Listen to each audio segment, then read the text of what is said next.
And we're live. And we're live. Hello and welcome to the 74th episode of Game Theory Gang, week number 142.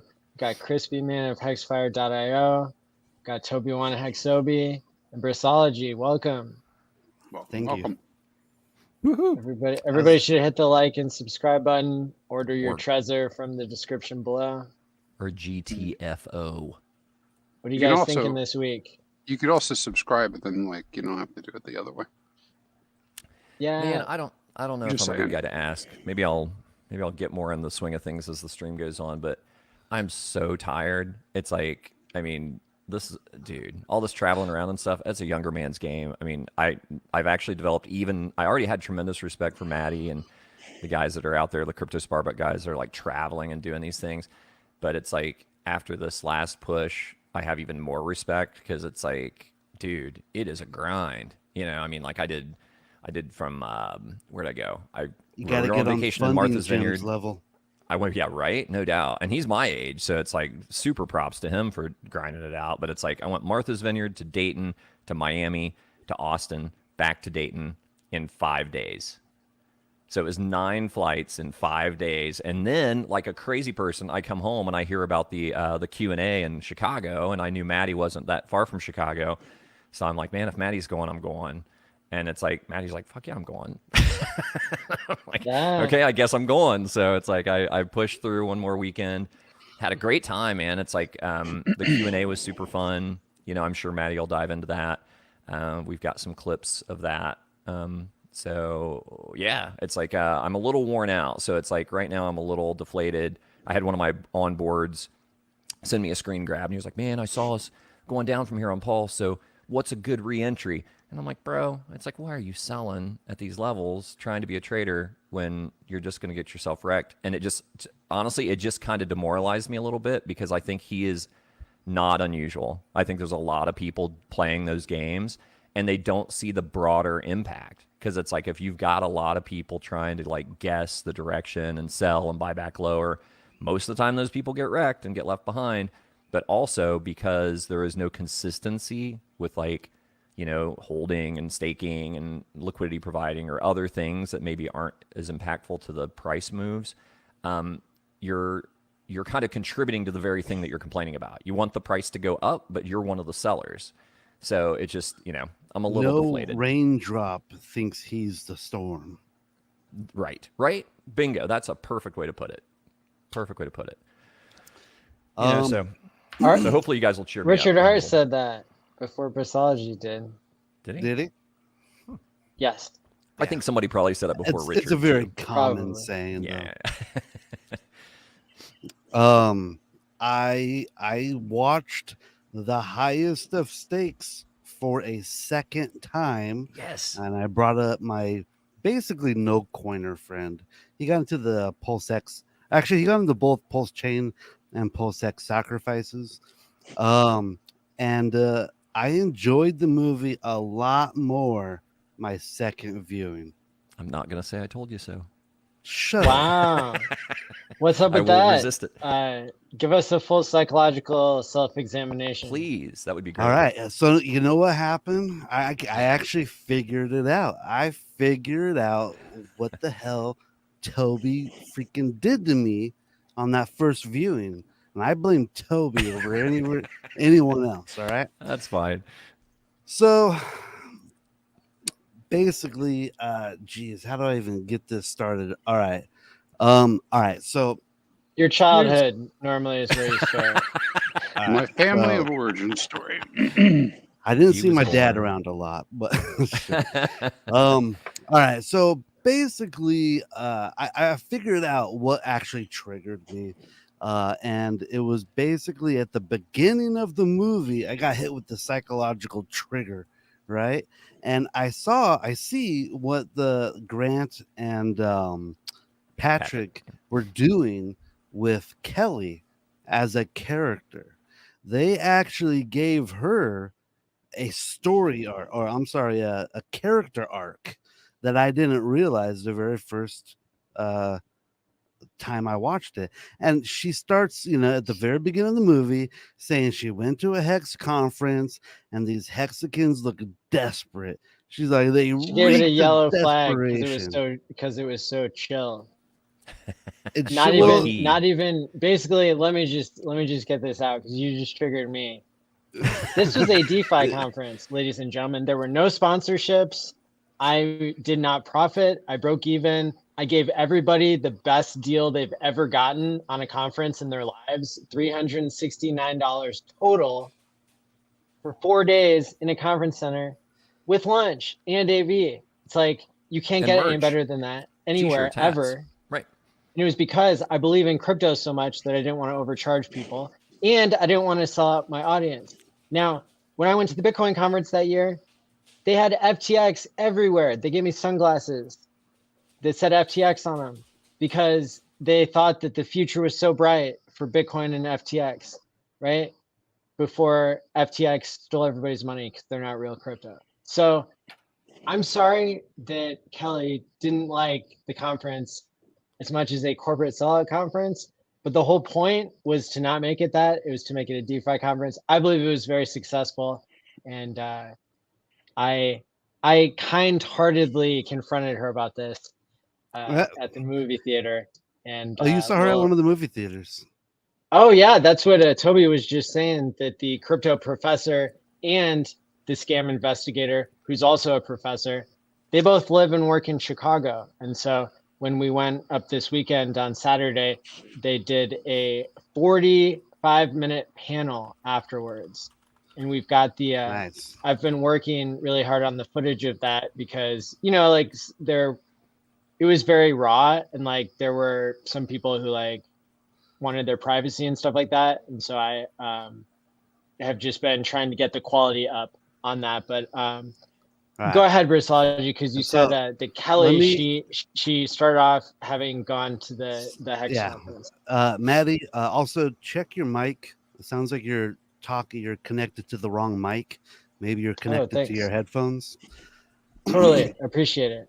Thank you. Yeah, no problem. So right there, so you did this awesome conference and you met a bunch of really cool people, right?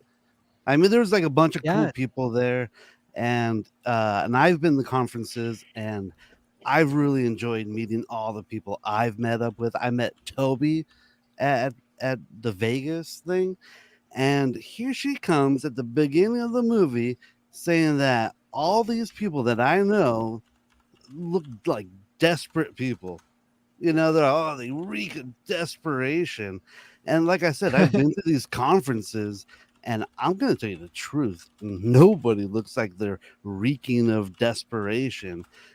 People are flying in all over the country just to have a party in Vegas, spending all their own money, and here she comes in, kicking down on Hexicans, looking down on them. Oh, look at you guys. You guys are pathetic. Yeah, pathetic Amway victims. And you're kicking on them. And that is actually one of my biggest, I think, triggers, period, in HEX, is because we get all these people going like, oh, yeah, I would buy some HEX. I would never identify as a Hexican. Ugh, I'm not a cultist. Well, guess what? I proudly identify as a Hexican. All right. I really like that financial product. And and so when I see other people just like kicking down on Hexicans, thinking that they're better than us, it's the whole like Eric Wall crew and all his friends. In fact, I even saw like a tweet the other day of, I'm not going to say someone, but it's someone within the community. She likes to pretend that she's higher than us, and she's like, Lamont, if you don't like pick a side pretty soon, they're just going to start trashing you. It's like, dude, why kick down on the Hexican community? Just don't come in here with your pump and dump bullcrap. So that was the thing that triggered me, I think. And that just set my mind like in a really bad mood for the rest of the movie. And just like the news, if it bleeds, it leads. You know, Richard raised $27 million for charity, but what does everyone talk about? His stupid little man purse. You know, all his outrage marketing. No one, like I said, we don't remember the positive stuff. So I realized after the second viewing, I saw her character arc go from the negative, and then she's like, you know what? She learns more about it, and she gets a lot more positive about the hex in general, I guess. So that was probably She keeps arcing. Spoiler. did she go back to? But that's why I think that it's such an opportunity for us to be discussing now, like your alternate reaction to the video, and to just throw out there that there are people that tried to be in our corner, like Clay, and then we reacted to them like the gatekeepers that they represented, right? Like Hexicans have a lot of like gatekeeping trauma. From coin market crap and Binance and Coinbase and right? Like we're the most real, genuine people in crypto, in DeFi. And we get treated like trash. We're the truest of the true when it comes to like the actual principles of DeFi and crypto. People like to call us trailer park trash. They like to make fun of us, call us Applebee eating hexicans or something. You know, I just hate everyone that kicks down on our community. Do you know, honestly, Briz, I think a lot of what that is that it's kind of a, how would I phrase it? It's like they see things in our community that are legitimate, that are like real people, real connections, meeting up in real life, talking about real stuff that's not just, crypto talking points. And I think that there's like a underlying jealousy that they don't have that in a Bitcoin maxi community or other communities where it's very obvious that the only connection is that coin that they're all invested in. So I think that there's a little bit of like bitterness maybe behind it, because it's like it doesn't make sense to me. It's like who is, I mean, I get the toxic hexicans and like that can be a little aggravating on Twitter and stuff, but generally speaking, my experiences by and large have been fantastic meeting like these people from all walks of life, from like different, different, like what, I don't know what it's even called. This is how old I am. Like gender, like whatever gender you want to call yourself, to whatever race you are, to whatever, all of it, creed, religion, like people of all walks of life are hexicans and come together around this single, not only Richard Hart's like, philosophy in general about DeFi and freedom of speech and the tokens that he built that are so ingenious, but just the community that's real, So I mean, I think there's probably a little bit of bitterness and resentment and like maybe jealousy, like that they don't have that, so they shit on it. Yeah, I'd say this to you too. I say this quite a bit. Twitter is not representative of hexicans. However, right, that's what people get a chance to see, right? That's all you see. The people that I interact with are a much different group of people, on a day-by-day basis and videos, streams and whatnot. I actually kind of resemble Maddie's, this show's, customer base or watcher base more than the Twitter base that's out there. It's hard sometimes. It's the internet. People act the way they act, like a bunch of idiots, right? I also wanted to say, rewatching like the first 20 minutes of the movie, actually, I think they did a pretty good job explaining stuff. I really liked all the interviews where Richard was wearing the blue shirt. I thought that was really well done. Let me see. What was I also thinking? Oh, we mentioned Clay earlier. The first time I was watching it, I was just watching Clay like in my head trash the Hex product, right? The second viewing, I was laughing my butt off watching Clay because it was just so funny because he was like, users unaffected. Yeah, users unaffected. I can see the taco truck shut down the street, and Hexicans would be like, users unaffected. That's And right. just, One of the funniest X lines is in the movie. unaffected. and just watching him get like triggered by all that, I Yeah. found that very amusing. I thought that was really funny. Did you find him to be on accurate, the topic though? on the topic of Yeah. Clay, I would say that like in general, Clay is right about us, That's and we where I was bully going, yeah. him, and like his warning of like us having kind of like cultural risk is an important thing. And to go back to like what ChrispyMan has said before that I thought was so insightful is like Hexicans do go through a process just like any other group that's formed a culture, like go through storming and norming. Like, you know, if we make it less cool to like bully people and like more cool to onboard new people and to like answer the same questions over and over again, right? Like not everybody's going to want to do those things. And we have a variety of people that I guess like, I don't know. It just seems like whenever the crowd is, you know, speaking their book, talking about their bag and like, oh, you know, there's nothing wrong with Hex or, you know, there's no problem with it. It just, I think it looks bad on the outside, and I'm curious what you guys think about all that. Yeah, I mean, that's kind of where I was getting ready to go to, Maddie, is like, you know, the misconception that like the worst of Hexicans on Twitter are a representation of the whole. And, you know, I think Lamont did take, I mean, and he spoke to this in the OA, in the, I want to say OA, but Q&A, in the Q&A after the movie in Chicago, where it's like he was a little scared, right? And I think he mentioned that on his interview with Crypto Heartbeat too. He was a little scared because it's like he was posed with this idea that he's going to come in as the skeptic of this, you know, cult. And you know, and he was pleasantly surprised. So I was really glad to see kind of like the cream of the Hexican crop rise to the surface and drown out any negativity you might have been receiving, because we do want like intelligent debate. We do want. I mean, I was really impressed in. He mentioned it, I think, in an interview with Claz, and then I can't remember if he addressed it again in his interview with Crypto Heartbeat, but he did address it in the Q&A, where he was looking at different things to compare it to that I had not heard before, or at least not explained as well, where he was comparing it to the bond market and to options contracts, and how he was actually starting to see how there actually is value and utility in Hex as it is, right? Whereas in the movie, you come away with this thing of him, you know, still kind of being stuck with this idea of like, well, what's it do? It's like, it's just a game.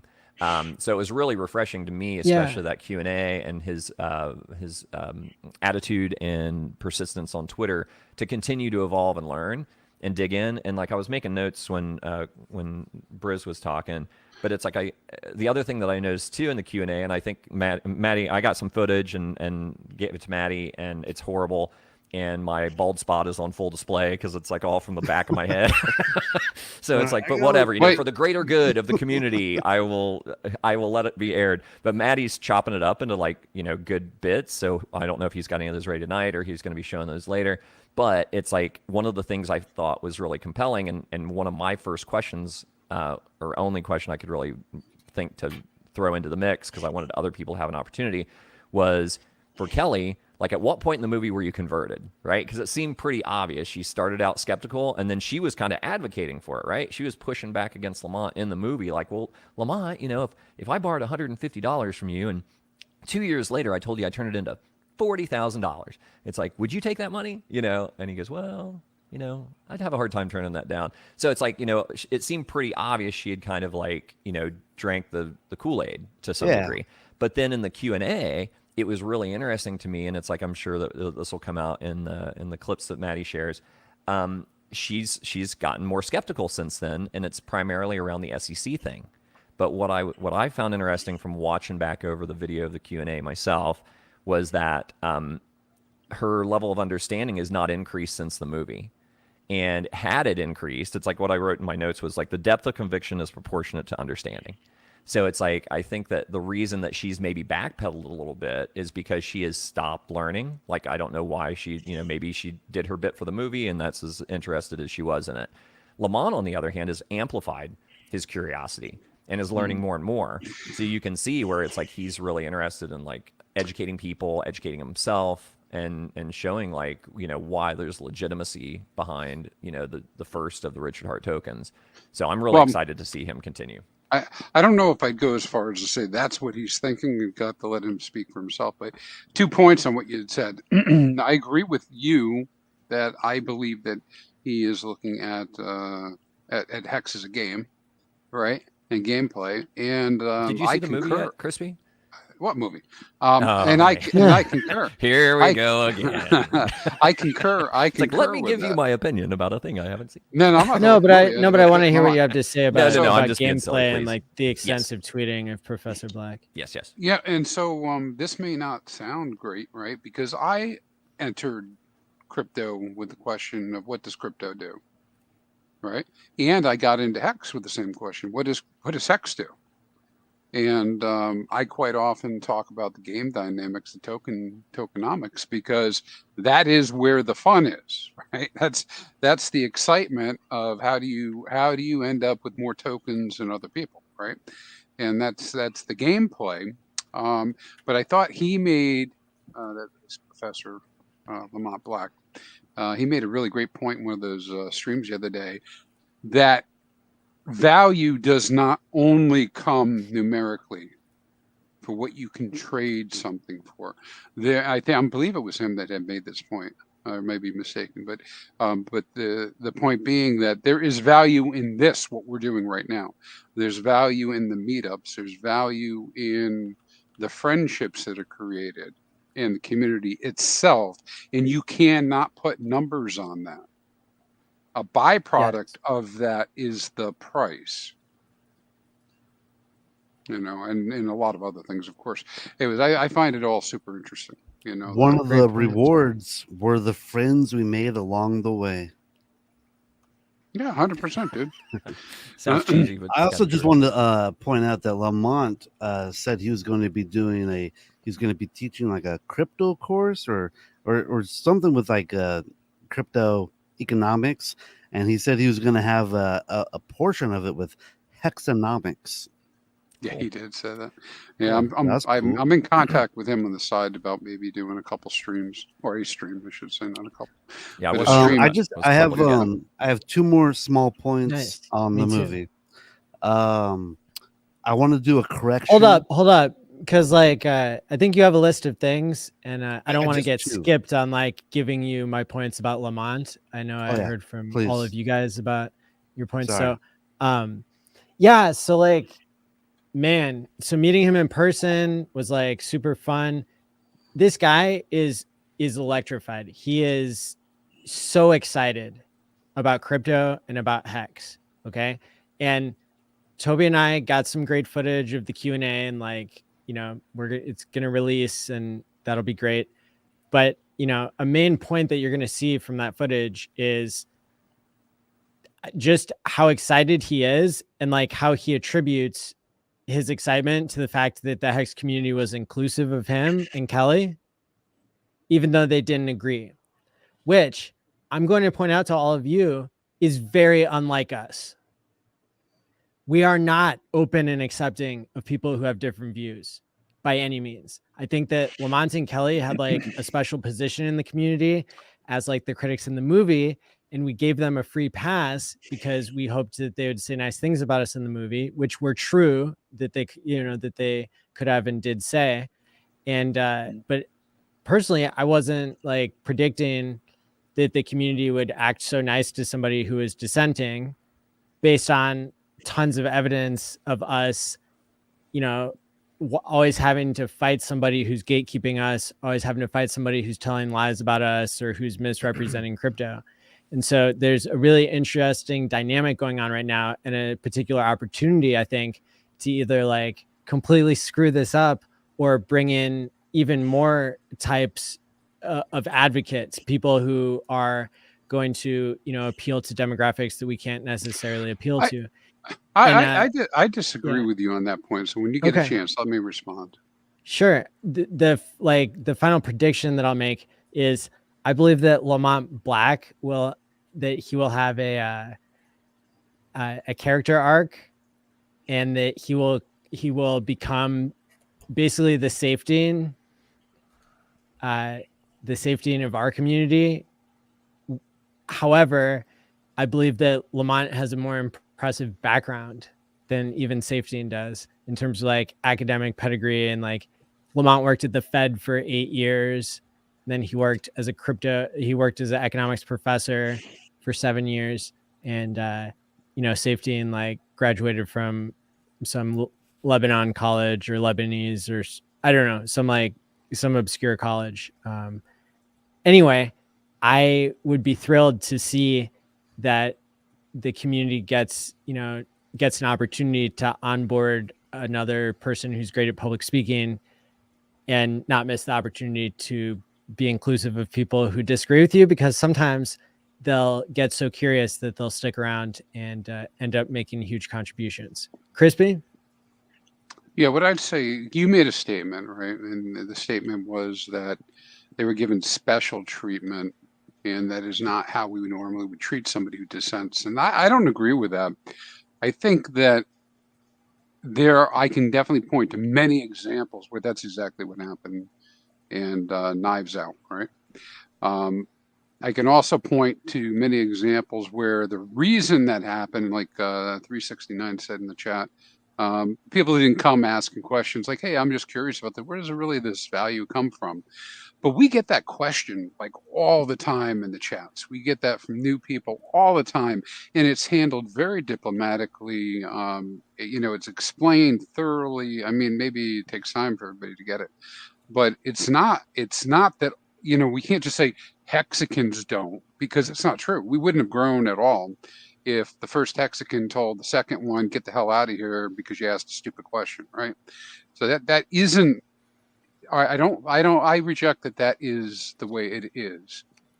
I agree. I can't wait to see how the community reacts to the footage of Kelly that we're going to be sharing, because we will get to see what the response is. And I sincerely hope that ChrispyMan is right. Yeah. Well, I hope I'm right, because as we go forward, right, you can't just be a stick, right? You can't just always use the stick, right? You gotta have sometimes use the carrot too. We're bringing people on, and the thing that I like to do, I had to learn this, by the way, because I'm very opinionated. If you didn't know this, right? And so I form opinions really quick, and I'm like, no way, Maddie's wrong. Right, but I try to always do the what if type of thing, where I'll say, if I have a really strong reaction, I'll say, why not? I think I stole that from the 10X guys or somebody else. I forget who it was. That's great, and I appreciate all of you having like different opinions, because I think that's part of what makes this show great.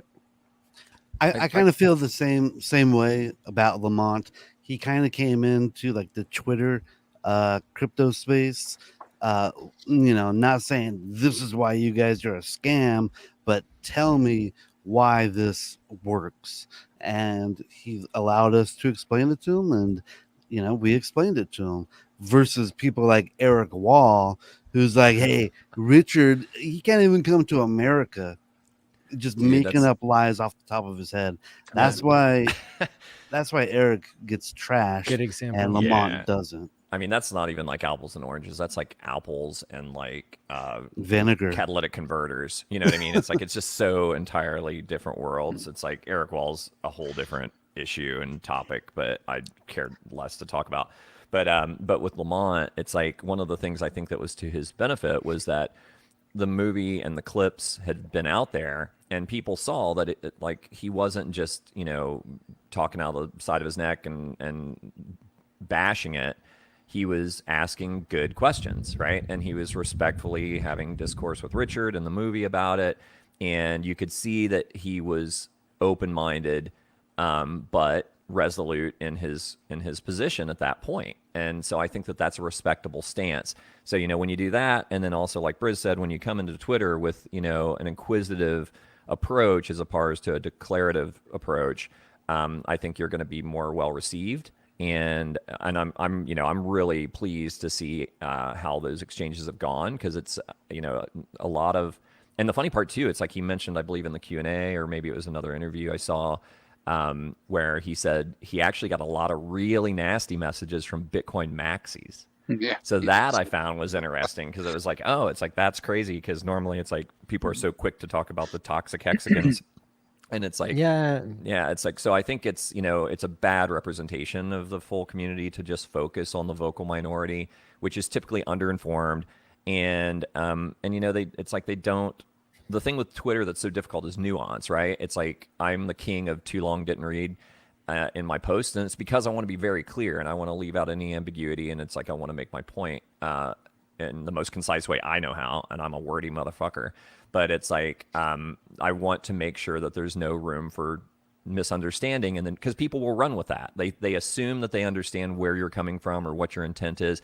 And then they run with it in really hyperbolic, aggressive fashions. And then it's like the conversation's over. People get defensive, or they block each other, or they just get shitty.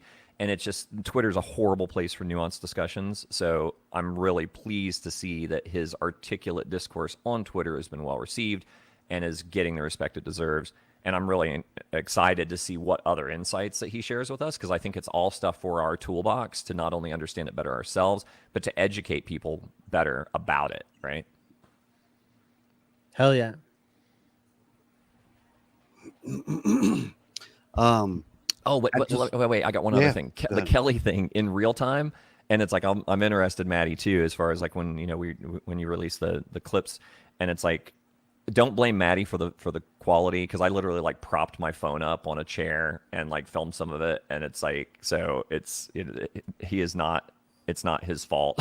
He's working with like maybe not the best footage, but anyhow, with Kelly, when I first heard kind of her shift from what I expected from seeing her in the movie, I was irritated. I was just like, what the hell, man? It's like, come on now. And but having watched it again and like kind of put it into context, it makes sense. She was kind of skating along the surface of the depth of understanding of what Hex and Pulse Chain and all this stuff even is, like what crypto even is. So for her to be rattled by the SEC thing, I think is actually a really good real world example of a lot of people out there that don't have a deeper understanding. So I think, if people, take that into consideration, I don't think she's going to catch a lot of heat. And the way that I approached it in some tweets that I put out recently was like, my DMs are open. It's like, if you got questions, Kelly, and you want to talk about it more, and like, if you're interested in trying to understand it on a deeper level, because it's like, she was really freaked by the SEC thing, but it's like they were conflating a civil investigation, or a civil case like it is with a criminal case. And it's like, no, this isn't criminal charges. And I even said in the Q&A about how like the $12 million or whatever, it's like, there's nothing that shows on chain that was sacrifice funds. So, the allegations are baseless, and, but she didn't know that. Like, she hadn't done that extra piece to like realize like a lot of the allegations in the case are baseless and should be easily disproven. But she went ahead and it rattled her. It shook her resolve in believing in Hex as being a viable thing to invest in. Well, and like another example is like the moderator was like, well, we all know the price of Hex is down 92% year to date. And so I had to like throw in a screen and be like, throw in like a title screen and be like, actually, the price of Hex is down 22% year to date, because we started the year at 1.9 cents and the combined value of Hex now is 1.5 or 1.7 or whatever it is when I did the math. So, it's like, that's hard footage to work with, because, I couldn't interrupt them in real time. And I didn't want to be argumentative or anything, but it's like, I also don't want to put out grossly inaccurate, like conversations on my channel or anything. But I think I've worked through a lot of that so far. And, if it was only Hex down that much, it's like, okay, maybe you might have a point, but everything is down. Right. Bitcoin is down from like Well- $70,000.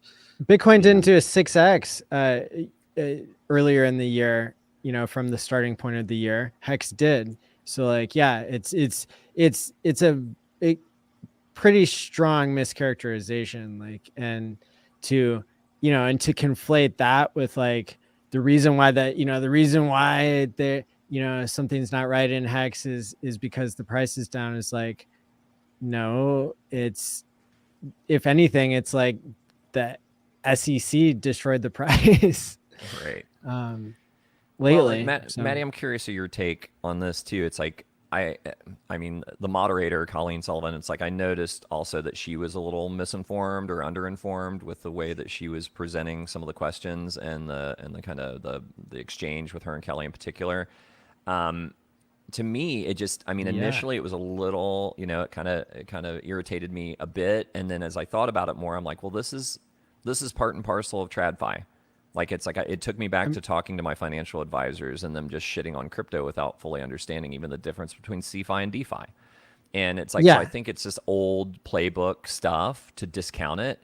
And it's like, instead of looking into it, you can throw around things like MLM or Amway or things like that, which are just like so obviously not the case if you take just even the modicum of time that it would take to understand it. So that was a little discouraging, but not unexpected.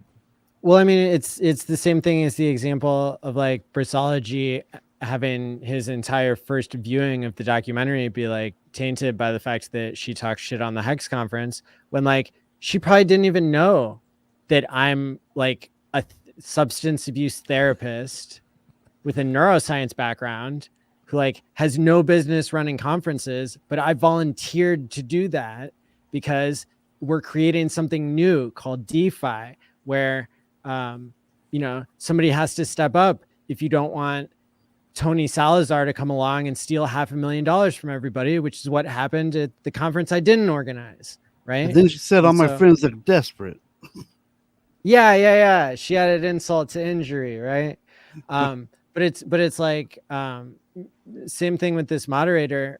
I think she just didn't have the facts right. And when we go into rooms full of people who the person who's speaking is the most informed and they're not getting the facts right, then it's it's a little bit of a deeper issue than just people being malicious or something. But we run into so many people who are malicious in the crypto space, and malevolent. It's cool to separate the two, right? And to see people like Lamont characterizing himself as like wanting to participate more because he sees people being nice to Kelly, and we'll see if people can continue to be nice to Kelly even if she has more facts wrong than previously stated. I think it was just representative of fear, and it's like any kind of prejudice or misconceptions about things. It's a lot of times it's just because you don't have all the information. So I think as long as she's able to get more information, it's not like she's dug her heels in. It's like she's just having a visceral reaction to something she doesn't fully understand. I was gonna say, I think probably what's gonna happen is that that you'll show that footage, and a lot of Hexicans are gonna be like, no, what she said here is wrong. What she said here was wrong. Yeah. And if she doubles down and goes, they're gonna storm her on Twitter. Yeah. So and then Lamont's gonna be like, oh, this community actually sucks. It's gonna be partially up to her on whether she wants to like dig her heels in and be like, no, I'm right, you're wrong, or if she's gonna be like, oh, let me get the facts. What did I get wrong about what? Hey, Maddie, I just had a brainstorm of an idea. What I think would be cool is if we could go through that video with Kelly, have her come on stream, or see if she'd be interested in doing that, and then kind of like, not to like beat her up on her points, but just to like try to shed some light on the things that she showed concern in. And I think that would maybe be the best way to put that out there, because then you're contextualizing it, and you're also like showing an evolution, hopefully, from her obviously underinformed takes during the Q&A. Whereas if we just throw that out there, I feel like we're more likely to have people that don't read the long version or aren't interested and are just ready to pounce. And I mean, the last thing we want to do is discourage Lamont and Kelly from participating in the community. I like your attitude and approach. I think we have to work on ourselves more before we get to that point. For example, what do you guys think about the OA controlling 95% of the coins? Like, I love you're it. You're gonna tell me some narrative about how like you actually like that, and you're in crypto. You're in crypto like to trust that one person isn't going to sell down all the liquidity because there's like game theory holding everything together. Like that Richard has so many toys that he could sell, he wouldn't have to sell his legacy. But it's still, you know, but maybe you'd be ignoring the fact that like it's still one person. Yep. Yeah, that's who can run. I'm not and sure. so Yeah. what are we in crypto for? Are we in crypto I'm not sure to rely on a middleman, to trust a middleman? Well, I think I think that whole topic goes back to the design of HEX in the first place, and there is definitely a measure of trust that needs to be put into the OA to believe in HEX, right? And I say that because the OA is part of the contract, and the OA received copies of bonuses. The OA receives half the penalties, et cetera, et cetera. So I mean, it's a real part of our community. It is a brand new experiment, even though it's almost 4 years old, because what you're talking about mostly, right, is how can one wallet control so much, or maybe one entity control so much. But it's not an excuse. I'm just saying it's like this in every token, right? Every coin that's out there. I don't know of one where it's just completely distributed to the lowest common denominator. In fact, the opposite is true, that there are big players in every one of them that accumulate and drive the system in different directions. So in that's, I don't know, in part, you have to believe in crypto in the first place, that you can actually have value in crypto. And then once you get past the value in crypto and you start looking at tokens and how they're held, it's very common, right? And then if you go, meaning that there's very common that there's entities that control a lot of the tokens. But then you have to go further, and it requires belief and trust in what Richard said he was designing it for and how he designed it. And that was, he designed the OA to take the place of whales that hurt people. That's what he did, right? He told us he was doing it. He asked for feedback, and that's what he did. It doesn't mean he can protect everybody all the time from everything, but he didn't want whales to come in, right? Remember the silly whale penalties, right? He didn't want whales to come in and have so much power over the community that they could just destroy everyone all the time. And that's where the OA is born, right? And so when you look at the data, you can see that based on the OA's actions, not the concern, right? I mean, yeah, there's obviously other things could happen. We don't know, right? What might happen, but we go based on what has happened.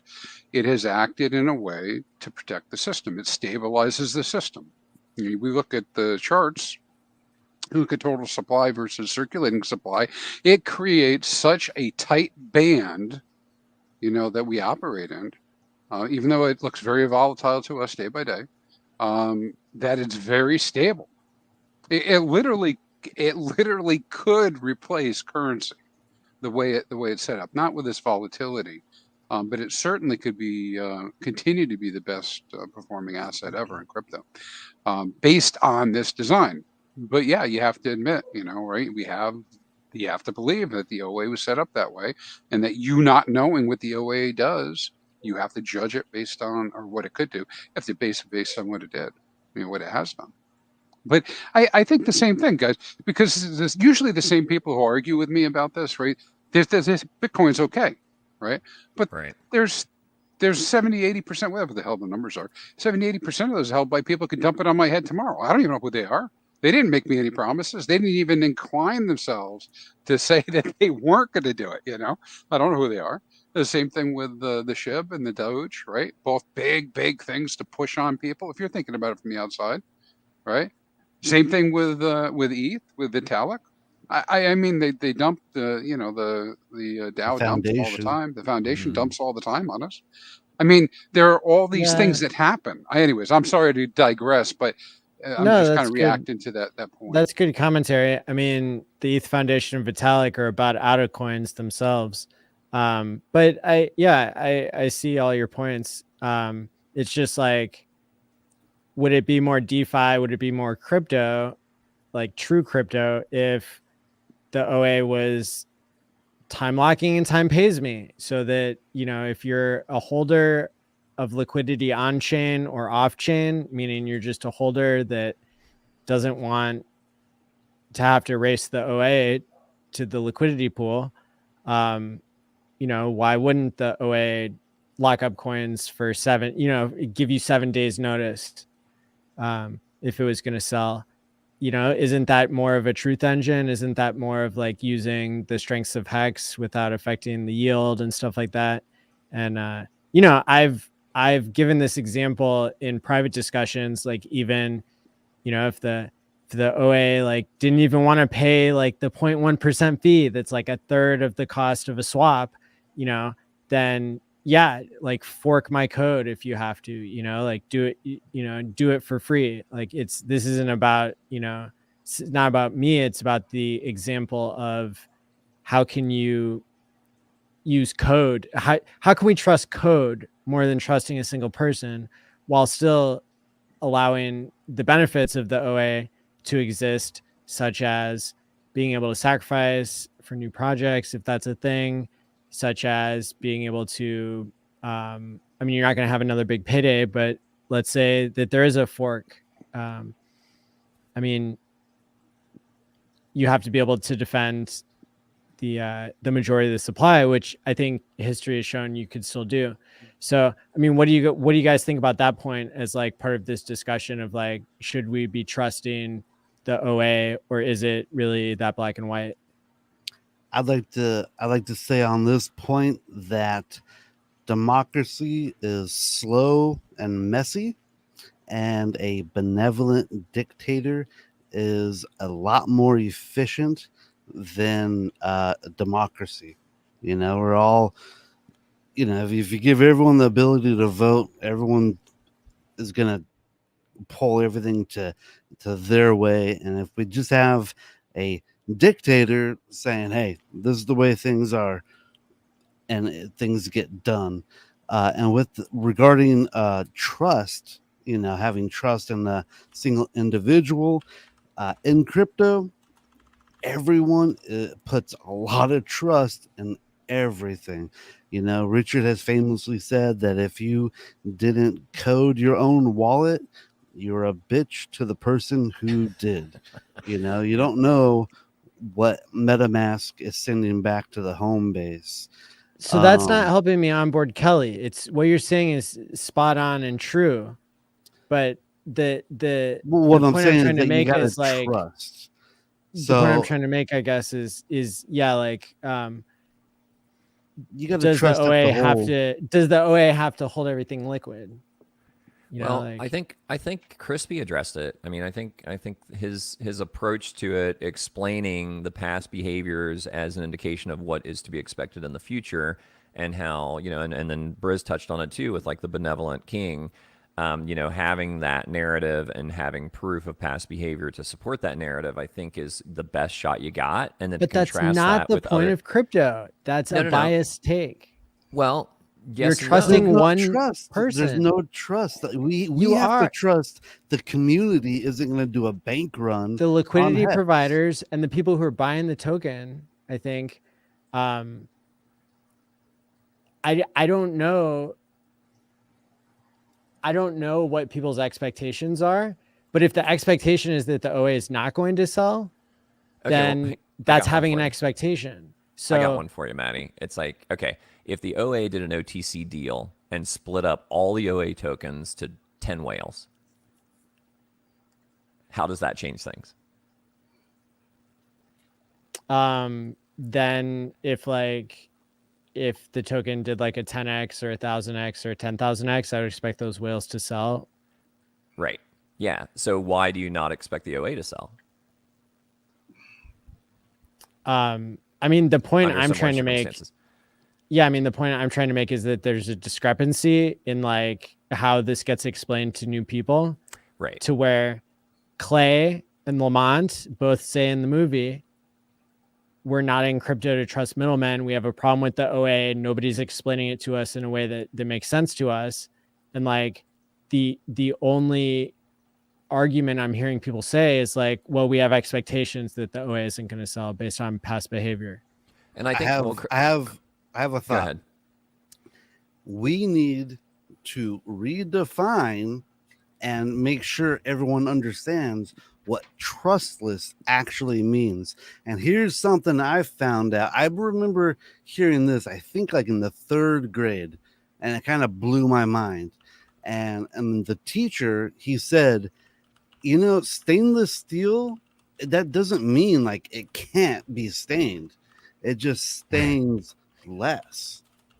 But everyone's thinking, oh, stainless steel, oh, it can't be stained, it can't rust. No, it can, it just rusts less. And so I think when we go, hey, everything's trustless in crypto, it's like, trust me, you gotta trust a lot of stuff in crypto. You just have to trust things less. Yep. So that's like that's totally true. And I think that that's an accurate take of like my understanding of things. But it's still kind of like a whataboutism of like the actual argument that there is supposedly a benevolent king who owns the keys, who could wipe out the liquidity pool. And Like, what do you tell a new person? Oh, like crypto's the same as everything else. You have to trust somebody else. Like that's not the selling point of like how crypto is unique and like what I consider to be our unique characteristic. How is that different than getting into any other coin or token? Or in a bank. can I trust the code that your developer wrote? Yeah, I mean, look at Enron. Look at all these other things out there that, you know, were trusted institutions that people invested their pensions in, their life savings, whatever.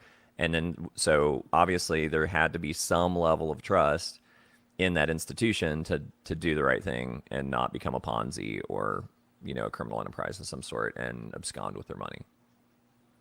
You know, so I think it's inherent in investing. It's like if you're, I mean, I understand where you're going, Maddie, with like, is there a way to have code make us more secure in the eventual outcome of things?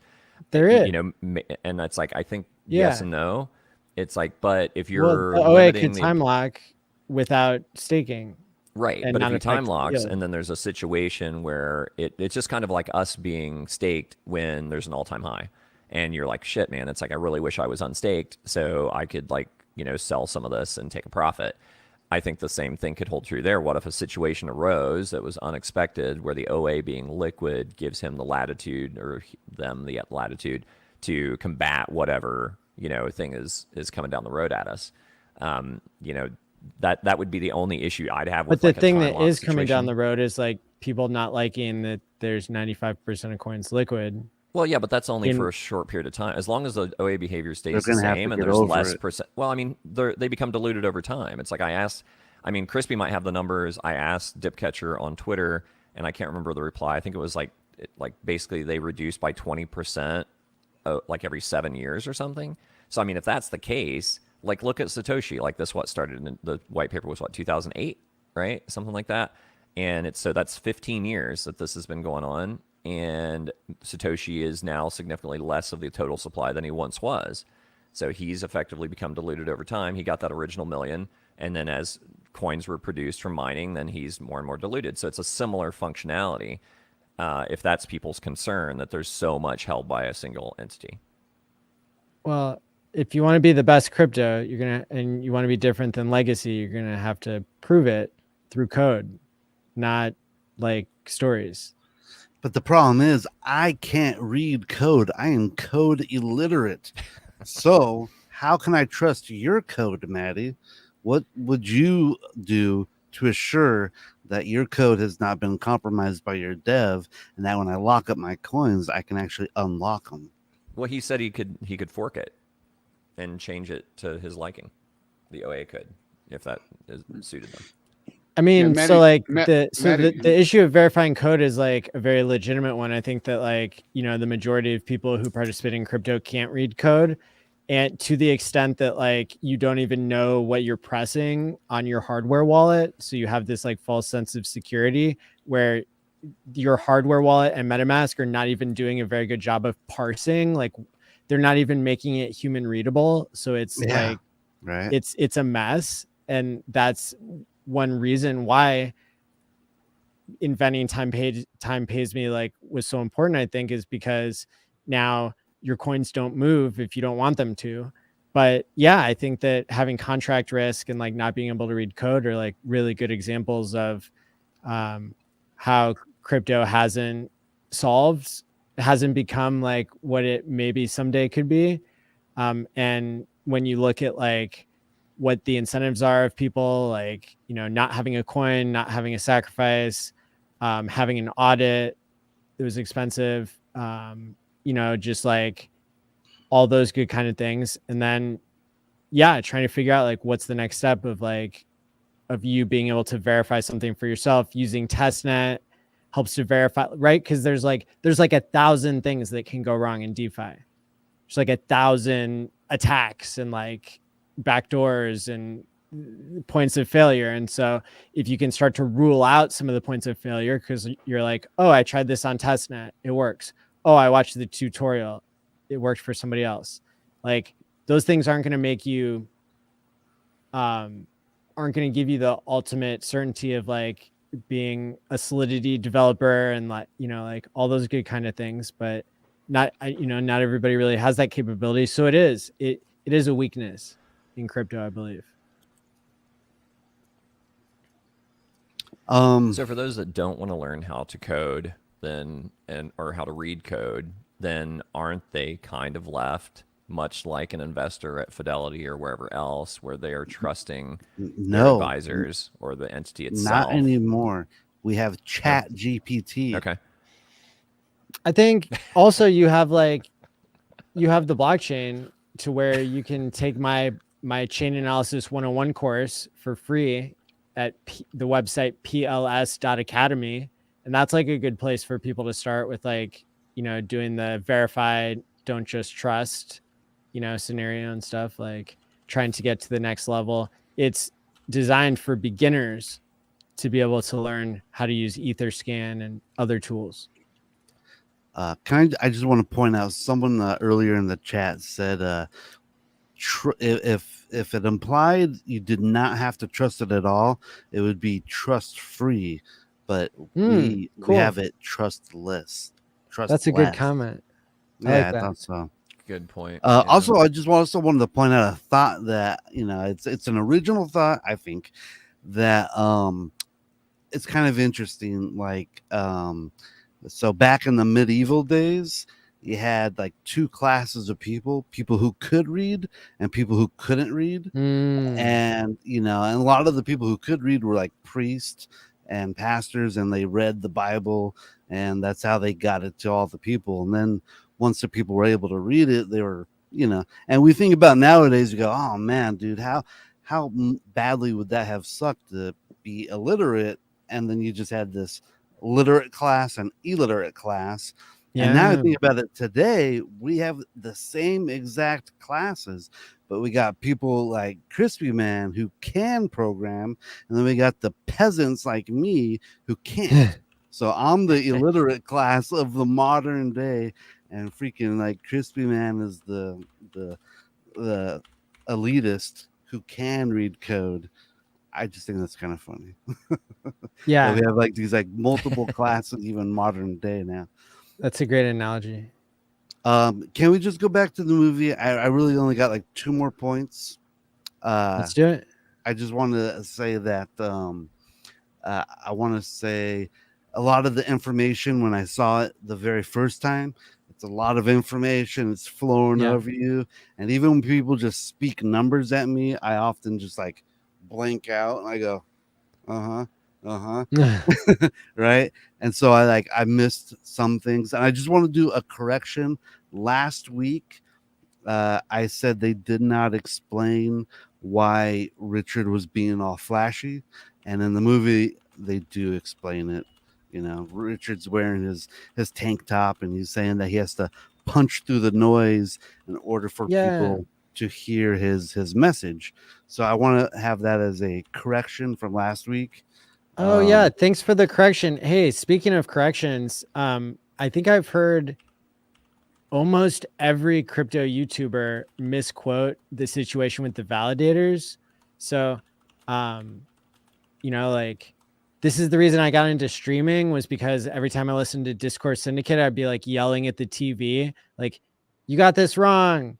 You're miseducating people, blah, blah, blah. And so that was a great tactic if they were trying to get more people involved. But what I'll say is there are 500 validator addresses, and they are running 30,000 validator instances. And so when we say that there are 30,000 people running validators, that is materially false and incorrect and kind of makes us look dumb. But hey, I'm going off of what somebody else said who actually ran the code to check, right? So hey, I'm not a know-it-all here. There is one add-on. I'm just trying to help people recognize that, like, we don't have 30,000 people validating. We have 500 people validating, and they have 30,000 instances of validators running. Gotcha. We might not even have 500 people validating. Here's the thing. That's units, right? That's computers. That's an address that's been used to validate from. Right. So that there could be one person that has multiple validating machines. So that are Gamma DevOps said but that, then the flip side said that you can run 1,000 instances on one device. That they've proven that. So we might have 37 validators. No. Well, no. But there's two pieces to. There's there's two so pieces to clarify most that, people are not going to be there's running not more than one 30,000. device. Most people are not going to run more than one device. Right. True, but the other factor too is that and this is where I was kind of, because I was of the same thought you were, like, that's not accurate. It's like there's not 30,000 validators. There's like 576 or something. It's like, so that's you know, we need to be concise and precise with our language. So that was one thing. But the thing that kind of threw a wrinkle in that is I became aware, not like maybe a week or so ago, of a group of people that have pooled their resources and somehow are, you know, trusting each other. I'm not sure how they're working it out, but they're all using one machine, but it's actually a group of 10 guys. So I don't know why or how they've chosen to do that. If they're doing it through an LLC or something, maybe. I don't know what the other angle is, but I'm like, okay, so now that one unit is actually 10 people. That would balance out the 10 people who are running two devices. Right. Day 40. Yeah. So there's day 43. Factors. Oh, totally. Yeah. And thanks for pointing that out. I think it's really good to know what's going on with that and to help people understand that it's not such a clear thing. We just can't jump from one absolute to like the other. It's the crypto part of cryptocurrency is like cryptography and like being secret. So like we don't have the IDs of everybody who's running a validator. Thank God. And you know, that also speaks to what Day 43 OG is saying here, pointing out that nobody can stop you from participating in real crypto. This is not the case for legacy systems. Crypto is not perfect, but it is a step in the right direction. Awesome point. The last thing I wanted to say about the movie, the last thing I just wanted to say was on my second viewing of watching the movie, I was just kind of like looking at it from like a clips point of view. And I think if a Hex hater were to watch this movie and kind of get that like initial like, oh yeah, this is a FUD movie, kind of like how I thought at first, and then maybe they go back and watch it a second time to maybe get some clips or something, I think they may watch the interviews of like Richard Hart where he's wearing his blue shirt, and I really felt like he was really speaking from the heart at that point. would I say?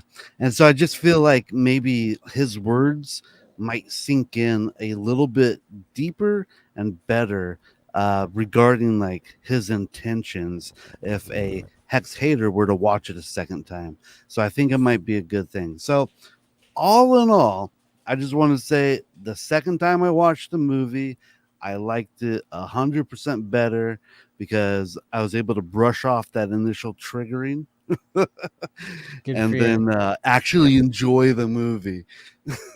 So watch it a second Cool. I'm glad time to hear that. to everyone. And here's the last thing I'll say is that I brought one of my onboards and he's not really into crypto at all. I told him about Hex like a month before it even launched. He never got into it because he didn't like Richard, but he did end up sacrificing for Pulse Chain and Pulse X. He actually said he ended up really liking the movie. So cool.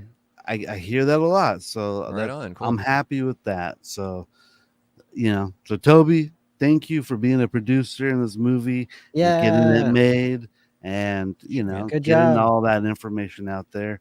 I think in the long run, it's going to be a net positive for the community.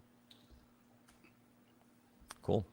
I think so too. And something that was like a very excited conversation after in Miami, especially like me and Maxim, I remember in particular having this conversation, and Franklin jumped in on it too about how there are certain pieces of this movie that kind of ruffled my feathers on the first watch, like in particular the OA address, daughter address thing. And Maddie and I have gone back and forth on this, and it's like, yeah, I concede that there's probably a high likelihood that part of that was to look more decentralized. But the thing that I didn't like in the movie is that I felt like Lamont was the noob. Clay is a guy that's a professional in crypto and has been for years. So he had to have known on some level that there was another option for why it would be separated into so many addresses.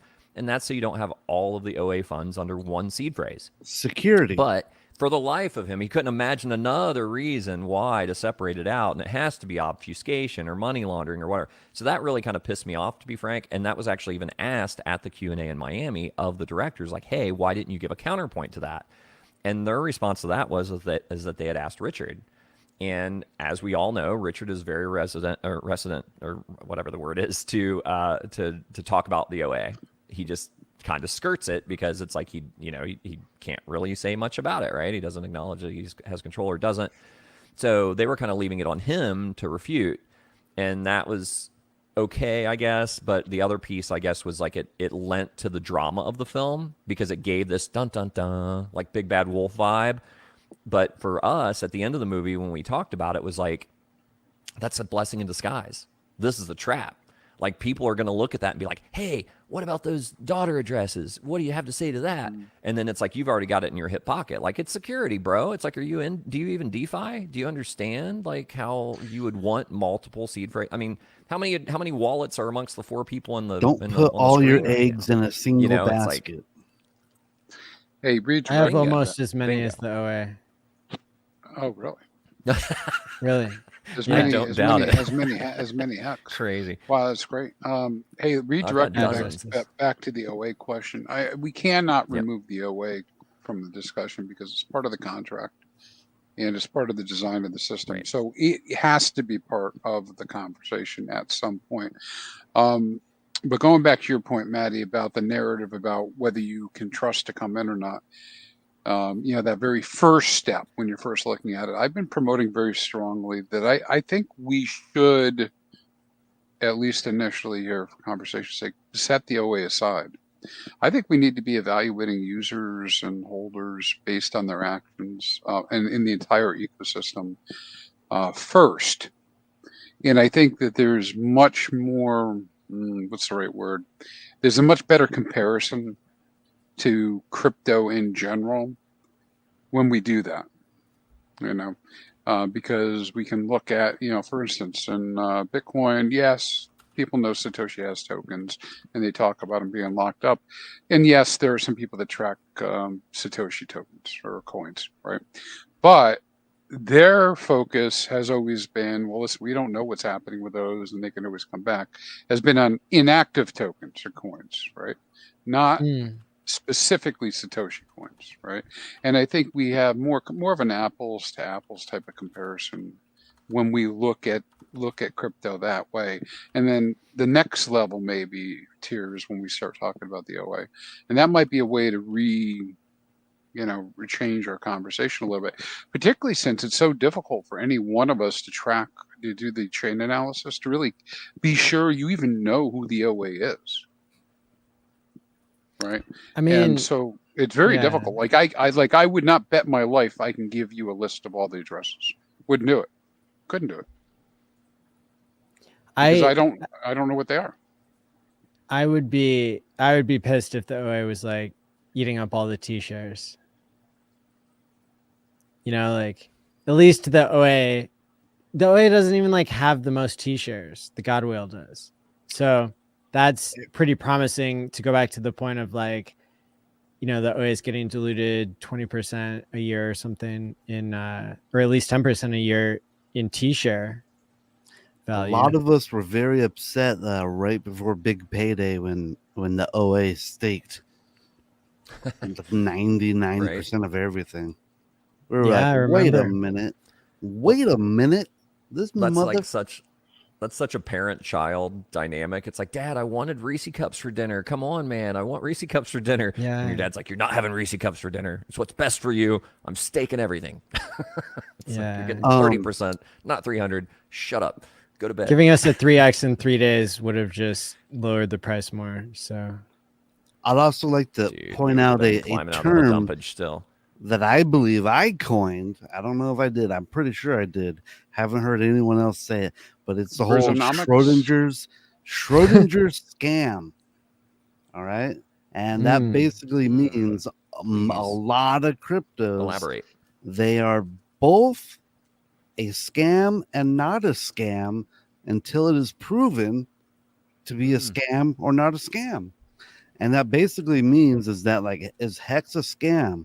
No, it's not a scam. Richard has truly built this with good intentions.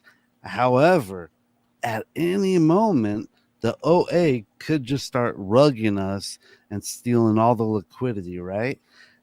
That instantly turns it into a scam. So it's like, is it a scam? Is it not a scam? All these cryptos, is it a rug pull or is it not a rug pull? It's working perfectly fine until it rug pulls. So it's like it wasn't a scam until it became a scam. And unfortunately, that is cryptos in a nutshell. And then would that kind of make Charlie Lee somewhat of a scammer because he dumped the top? I think so. Yeah, he didn't hold the vast majority of the coins. But yeah, there's another case of like he was just decentralizing, kind of a scam, right? It's like But doesn't he have the right to sell? Right? Yeah, it's complicated. It's complicated. That was pretty shitty.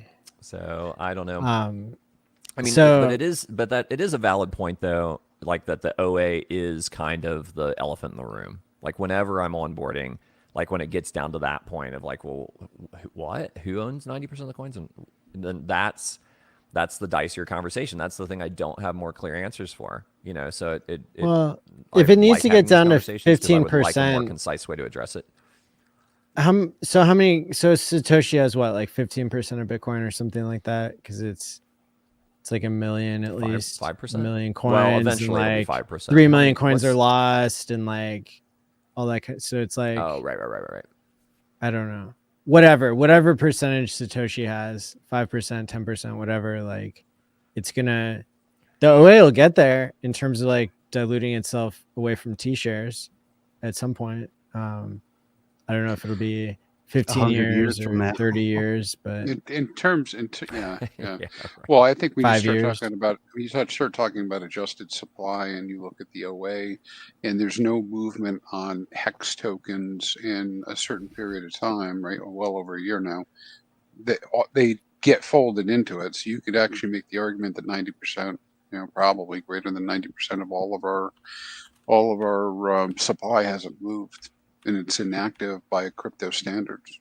And every year that goes by, every day that goes by, that average length gets longer and longer. That's kind of my point when you start talking about what's happening with the tokens. We could talk about how the OA sold like 500 or 600K worth of Pulse, then like bridged the money out, and then like bridged the money back in and bought it back. That was like 2 weeks ago. Yeah, that was interesting, wasn't it? I almost like, I've always kind of felt like some of those daughter addresses, even from HEX, were payment for some devs. And then there was some sort of agreement that, hey, you can't touch it for 15 years. But we know how much payment, Richard's right? devs get paid, and nobody gets paid that much. Oh, we do. Okay. All right. Yeah. Maybe it's all just the. I don't know that you. I don't know that you can. I think you can guess, but I don't think it's conclusive.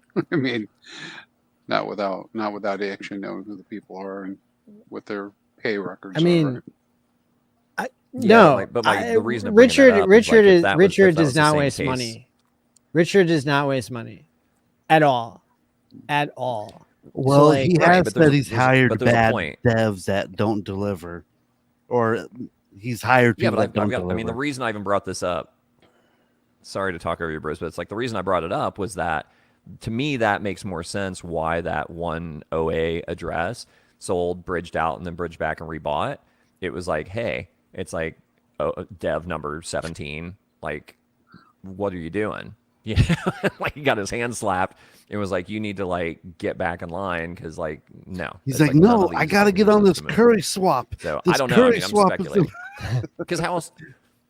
Right, but it's like, how else do you explain it? It's like, that seems really odd, does it not? It's like that was the behavior of that move a couple weeks ago, Maddie. It's like, what are your thoughts? I mean, if I wanted to shake out a silly whale, I might do something like that. I'm not, obviously I don't know anything. Like, my guess is as good as yours, but I think that it's new behavior, and I think that normally would shake out people who are not believers. I mean, I certainly took note. I was like, oh shit, what's happening? What's going on? Right. Like it turned upside down, like some of the assumptions I had, which maybe that's part of us not having expectations. Maybe it's not just about a whale, but it's about everybody. Just I listen, I know a trusted person posted that, but do we know the lineage of that particular wallet? Did it actually go all the way back to one of the initial daughters? Do we know that was the case, or was it one? I think it was I think it was part of the supply of Pulse that was minted as a no expectations address that was coded into the launch of the Pulse contract. Got it. Okay, so it wasn't. It has not actually has nothing real other than we call it the OA. It really has nothing to do with HEX at all. Right. That's my understanding. Yeah. So it's part of the launch code. So like, that's the commonality, is like there was a launch code in HEX that said, this address gets a certain amount, and then those daughter addresses, granddaughter addresses, whatever, they like sacrificed for Pulse, all except for one of them. So like, out of, I don't know, over in between 200 and 300 OA daughter addresses, only one did not sacrifice for Pulse. And so that's interesting. And then those addresses didn't directly interact with like the address that sold, but like there was an origin address that related to the origin of the Pulse contract being launched. Yeah. Or the Pulse code, or whatever you want to call it. Well, I appreciate that clarity, because really it's completely different, right? Well, it's like, maybe it's similar in how somebody might want to compare, but that wallet has nothing to do with HEX OA wallets, or even the OA sacrifice wallets. That's a more specific way to put it, I believe. Yeah, I mean, it went to a wallet that we're not supposed to have any expectations of, and where that money goes is where that money goes. Yeah. I mean, it could be running servers or Marketing, trading Pulse at a loss, or selling, like whatever it wants to do. And buying that's up sales. yeah. Who knows? I mean, but Hey, it's, here's I a mean, question that if you want to talk about no pertains to- expectations and you want to talk about Pulse, not meeting the criteria of a security, that's one of the criteria is people having expectations. So it seems like it's harder to make it meet a security, which I can't comment on. I'm not a lawyer. I can't, have an opinion on that, but it's Hey, Maddie, can I? unexpected. That's kind of the same wavelength I was on. So can I pose the question to the other two guys, and then if you feel like it's something that shouldn't be discussed on your channel, I fully respect that. But my thinking about the whole SEC thing is like, if they're saying that funds were misappropriated, isn't that predicated on the basis that it was an investment, and it's only an investment if it's proven a security? So it's like, if they can't prove it's a security, then aren't we back to no expectations and it's a sacrifice? And who gives a shit where the $12 million came from?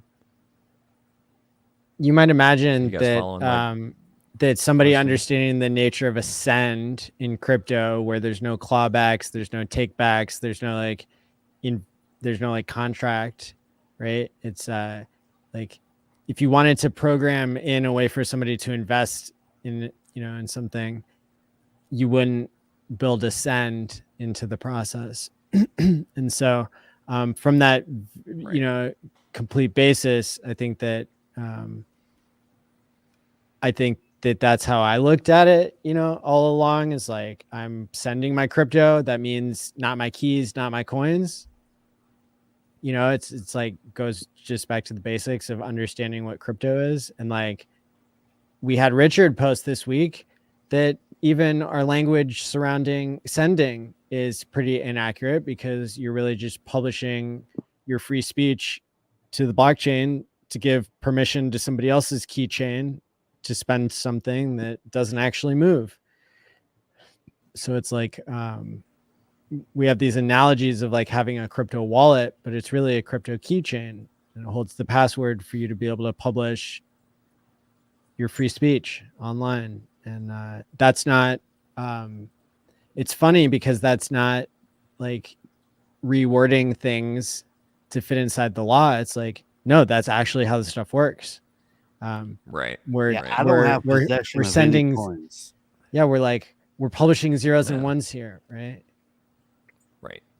Yeah, we're just writing to an online database. Yeah. Yeah, I don't have It's anything. like, if I was the prosecutor in this case, it's like, and I caught wind of some of these things that's kind of in a way tipping his hand, I would be petrified. Like, oh my God, like he's going to beat us to death. Maybe they're just hoping he's got settles. the facts. I'm sure. I mean, that was my guess, that it's just like a money grab, and they're throwing it out there and seeing if they can, get a few $1 million out of somebody and then go to the next one. Because there's 20,000 ERC20s to go after. It's like, it's a money pit for them. And they've gone after like over 100 different cryptos. Yeah. Yep. I think that'd be optimistic, and it'd be cool if that's all it was.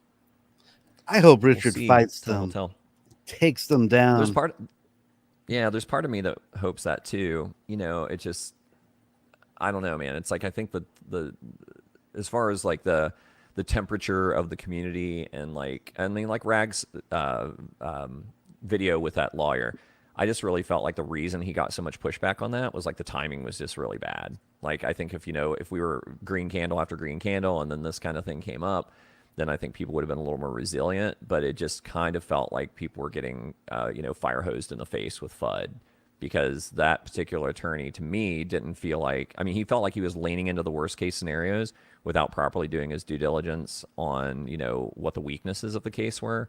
And maybe that was part and parcel to like, Rags not having enough time to like push back on those certain things in that interview. And I know that he's working on an interview with a different attorney to maybe show some of the weaknesses in the case and show kind of like where our strengths are in this. But, for that to come out when it did, I felt like it was pretty demoralizing. And if you look, it's like, that's right around the time of like the double bottom, like what I consider a double bottom, when we dumped again. And I think it's just people, they're capitulating. They're just so beat down. And that's where I think a long drawn out process could be good and bad. I think long term we're fine. I have no concerns about that. But it's just unfortunate to me to see so many people that have held for so long, and then like it doesn't take much for them to just be like, you know what, fuck it, I'm out. And is it so many people, or was it just one whale that was reacting to that news? And really, all we've seen ever since the SEC came along is like 2 whales dump, and then there was a third one on Thursday night, which if you all came to Hex Therapy Live instead of, which got record low viewership on Thursday night because Rags to Riches was streaming with a lawyer who wanted to FUD you all out of your bags. Like, maybe the lawyer's right. I don't know, but can I show up to class next time? Can I bring up I agree. A unique perspective as well? Let's hear it, please. So, like JPAR right there in the comments, he says this is the worst case I've seen yet, and says not even a case, more of a joke, right? So I want to just relate this back to a very quick story of mine, and I hope no one finds the video, but I was on Judge Judy a long time ago. Oh man, we got to go find the video. Really? Everybody, look for the video. Yeah, mission accepted. Defendant or I have somewhere, but it's a little embarrassing because here's what happened, and this all ties back. What happened was I had a roommate, and he stopped paying rent, right? And after about a month and a half, I kicked his ass out, and then he left, but I still wanted that rent money. So I went down to small claims court, and I filed a claim for about $800. And I said, I want my money, all right? So I paid for his rent for a month and a half, and I'm a brokey, and I want that money back. Well, Judge Judy and Judge Mathis both contacted me, and Judge Mathis is like, hey, we'll fly you out to Chicago, and Judge Judy is like, we'll fly you out to LA, and I'm in Orange County, which is just, south of LA. So I'm like, you know what? I'm going to go with Judge Judy. And I thought, personally, it was an open and shut case because he didn't pay me rent. It's as simple as that. That's why I'm there. He did not pay me rent. And quite honestly, I didn't really go in very prepared because I thought it was a slam dunk case. What happened was I ended up losing the case, and she actually ended up rewarding the douchebag like $2,000. I'm like, what the heck is going on? And, it was just, stupid things because I accepted rent in cash. So there was no receipts. And so, whatever. So I just want to say, even if you think we have a slam dunk case against the SEC, sometimes remember, you just get Judge someone Judy in there that thinks you're an evil landlord and she wants to, put the screws to you. So civil court's different too, It's and then Briz, actually a quick question on that is is it true that on those types of shows that basically both parties get paid? You go in and you win by default, both of you, so and the TV show pays. Yeah, they pay each person $500 no matter what, and then whoever wins, she pays them the settlement. So after the show, I was like, so I lost, huh? I'm all, how you gonna collect that $2,000 from me? And no, don't worry about it. Judge Judy, she pays for that, so you don't have to worry about that. But the thing about those cases is that every case is legitimate, because they just go to the small claims court and they find people, and then she becomes the arbiter. And basically, they say in the beginning of the show, says the people are real, the cases are real. Judge Judy. They don't say Judge Judy is real. She's not a real judge. Yeah. She's just an arbiter. Right. But funny. But yeah. So I just want to say, even though we have a slam dunk case, it feels like, we still got to be careful. Well, and things are very different in civil court too. Like, I mean, it's like it's not innocent until proven guilty necessarily. It's like you still have to kind of defend yourself. And Also, it Richard can isn't get gonna have costly. a incompetent lawyer such as myself. No, Maybe no. Hey, was maybe this the was this SEC What is it? maybe the the man who SEC has and himself as a Richard will lawyer both is a agree fool to for a use client, Judge right? Judy. That would be pretty Yeah, cool. right. There you go. That would be was hilarious. this 1997, Bruce? No, it wasn't quite Don't that dox long him, ago. bro. Don't dox I him. don't know. Episode 150, maybe. I don't know. Uh-oh. Oh, wow. So, Search has begun. That's funny. But yeah, it'll be interesting to see how it plays out. It's like, I mean, there's parts of me that hopes he fights it, and there's parts of me that can see reasonable, exception to that, which would just be like, settle it. And like, in a weird way, like whatever. I mean, if he beats it, great. That's obviously the grand slam. If he settles and the case is over and he doesn't have any significant penalty beyond the settlement amount, and Hex is not deemed a security and Pulse is not deemed a security, in a weird way, that's kind of like a seal of approval, is it not? And it's like, to me, that's a lot of the pressure. A lot of the sell pressure is gone at that point. It's like we dodged it, we're past it, blue sky, breakout, right? That I find that very unlikely. That we win, or that there would be like no more FUD after this is settled? I don't think you win court cases. You just like get more uncertainty. Through them. Yeah. Like, Well, and I it mean, drags out for if they- years and years and years. And like the community will decide like who wants to not care about, Did you? like the code. What did Lamont Black say? Like the code didn't get subpoenaed by the SEC. Like the founder did. Right. Pulse X did. Right. And I mean, Pulse Chain Entities did. were named. But Yeah, but which is funny. So the code is not an if entity. Pulse Chain, the entity, doesn't go into the courtroom, does The code is it free lose speech. automatically? It's free speech. So That's to be determined. but that's the point, is like, what are they going to do? Shut down the internet? Right. So it's like, there are going to be people who dump because they don't like what the centralized government is saying about your crypto. But at the end of the day, like, there's a difference between something that trades 95% of its volume on Coinbase versus something that trades 95% of its volume on a decentralized exchange that you literally can't shut off, even if you're the inventors of decentralized exchanges. Like, you can turn off your front end, but you can't turn off the code that works on ethhex.com and app.hedron or icosa.pro or whatever it is, right? Like, we can still trade Hex. I don't know, man. It's like I don't know if it's a disagreement with you, Maddie, necessarily, but it's like I really feel like, how is it not bullish for the entire RH ecosystem if this cloud is no longer over us? Because the SEC cloud has been hanging for a long time. So it's like, if this is resolved, and it's it could no get longer, worse like, a concern before it gets well, better. but I mean, look at BlockFi. BlockFi settled in 4 months. That was a much more involved case. But they paid off middlemen. We didn't. Right. So it's impossible to know that, Sam Bankman-Fried, like, yeah, he's getting punished and he's getting away with some things, but he bribed a lot of politicians.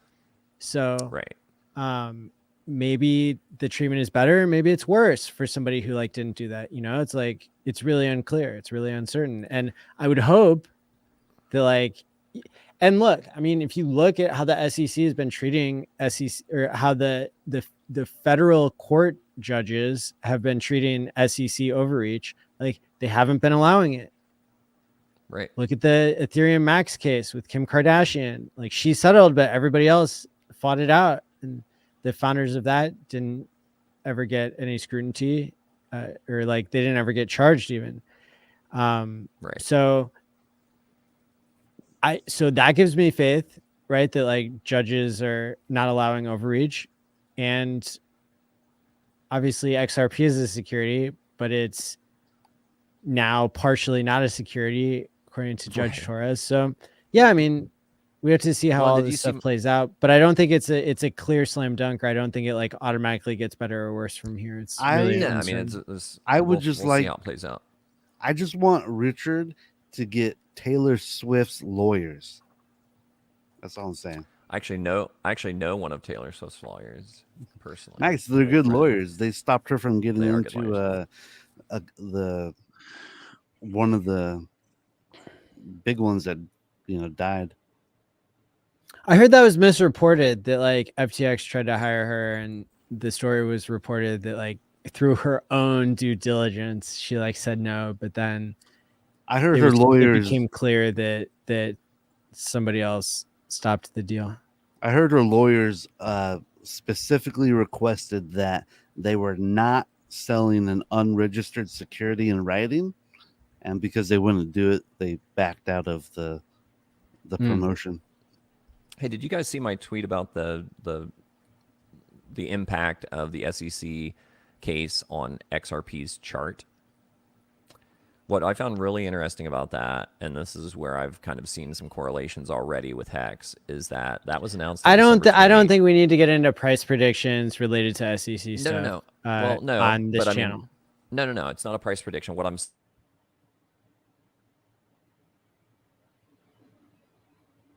You're muted. I can't hear you, Joby. Yeah, like they did a 5. I did not mute you, No. but your mic sucks. Okay. Convenient. Yeah, you're very laggy right now. Conveniently, too. thanks. Can you hear me now? Yeah. No. Yeah. No. Okay. All I was saying So, is that they did. I'm just participate in the I'm bull just run. saying, let's change the subject because I do not want to go there. Okay. In other news, I think I figured out. Why dog coins are so popular in crypto.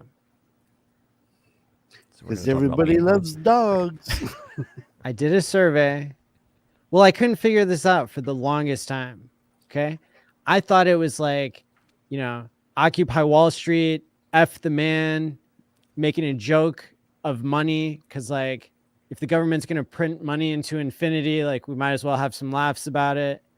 If there's nothing we can do about it. And like, I thought that that was the whole story of like why dog coins do so well. And then of course, like the reflexivity of green candles.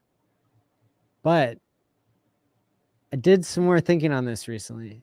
And okay, so follow me here and you guys tell me what you think. So like, first of all, the dog, it's the most popular pet in the world. Slightly higher than cats. And I did a survey of the HEX community, and there were over 500 people who responded. It was like 2/3 of people liked dogs and 2/3 of people liked cats. And then a bunch of people commented both. Like Brisology, he commented both. But the other thing that I stumbled upon this week is like another reason that a lot of people have dogs is for security purposes.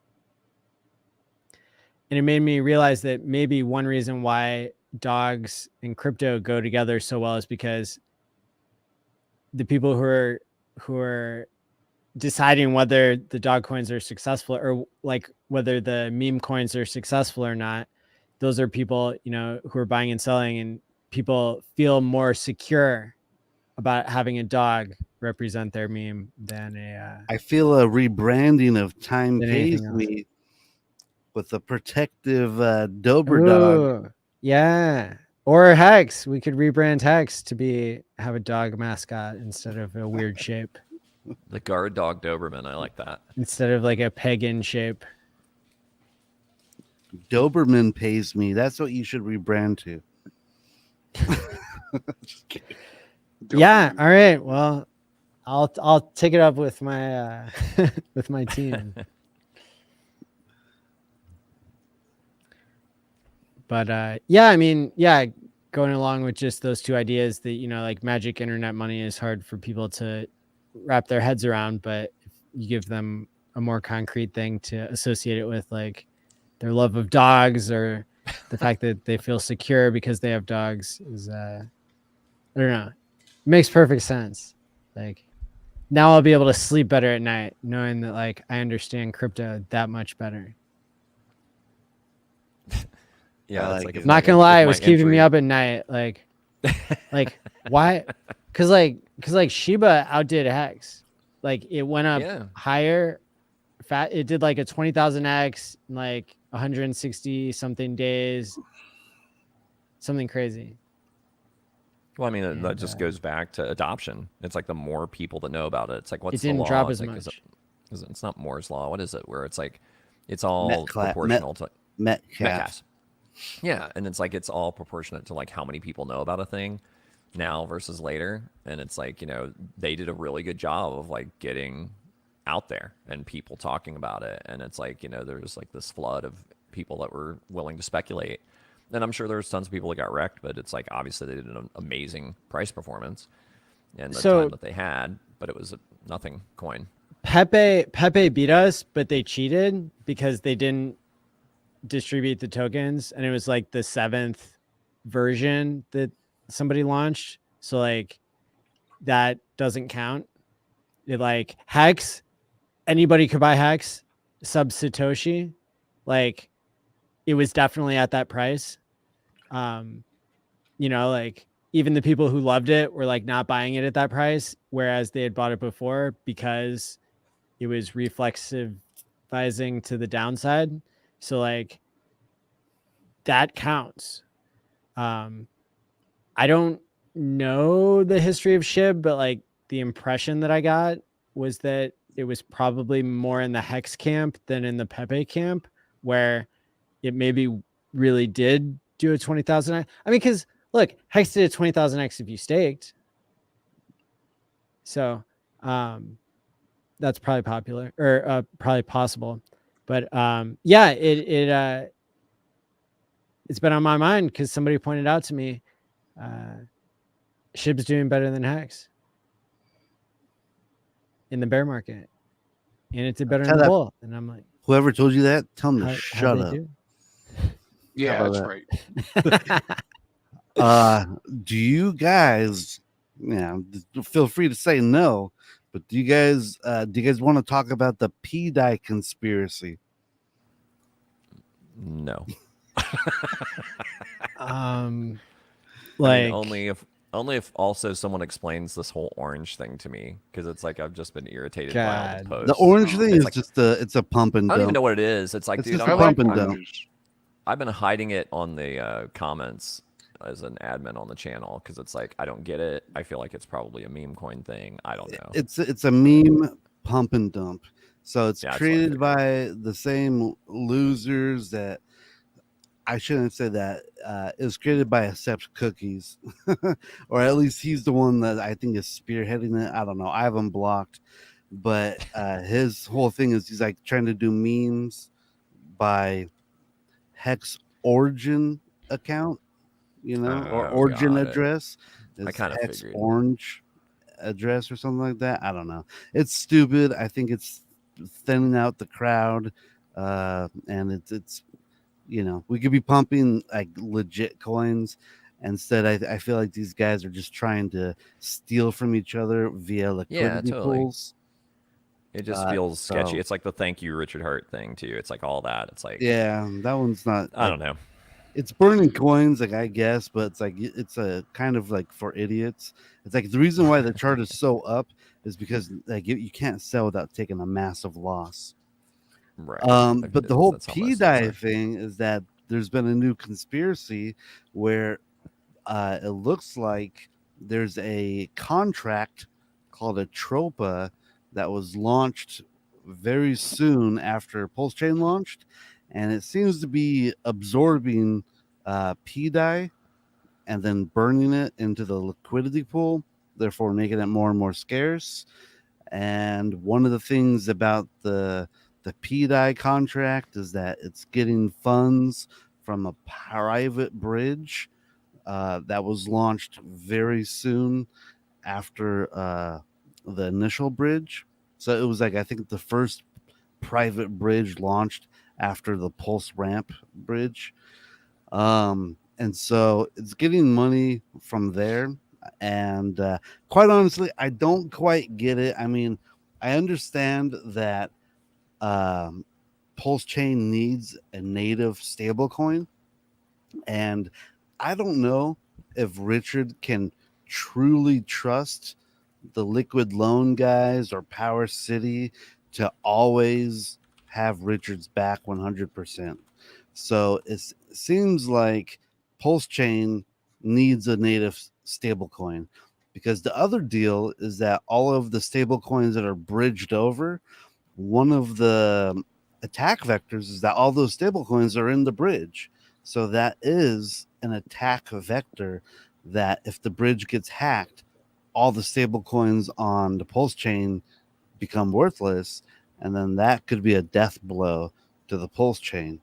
So we need a native stablecoin, and it's speculated, and it's a lot of speculation. There's no, it's a lot of putting the dots together, freaking Charlie Day from Always Sunny in Philadelphia meme.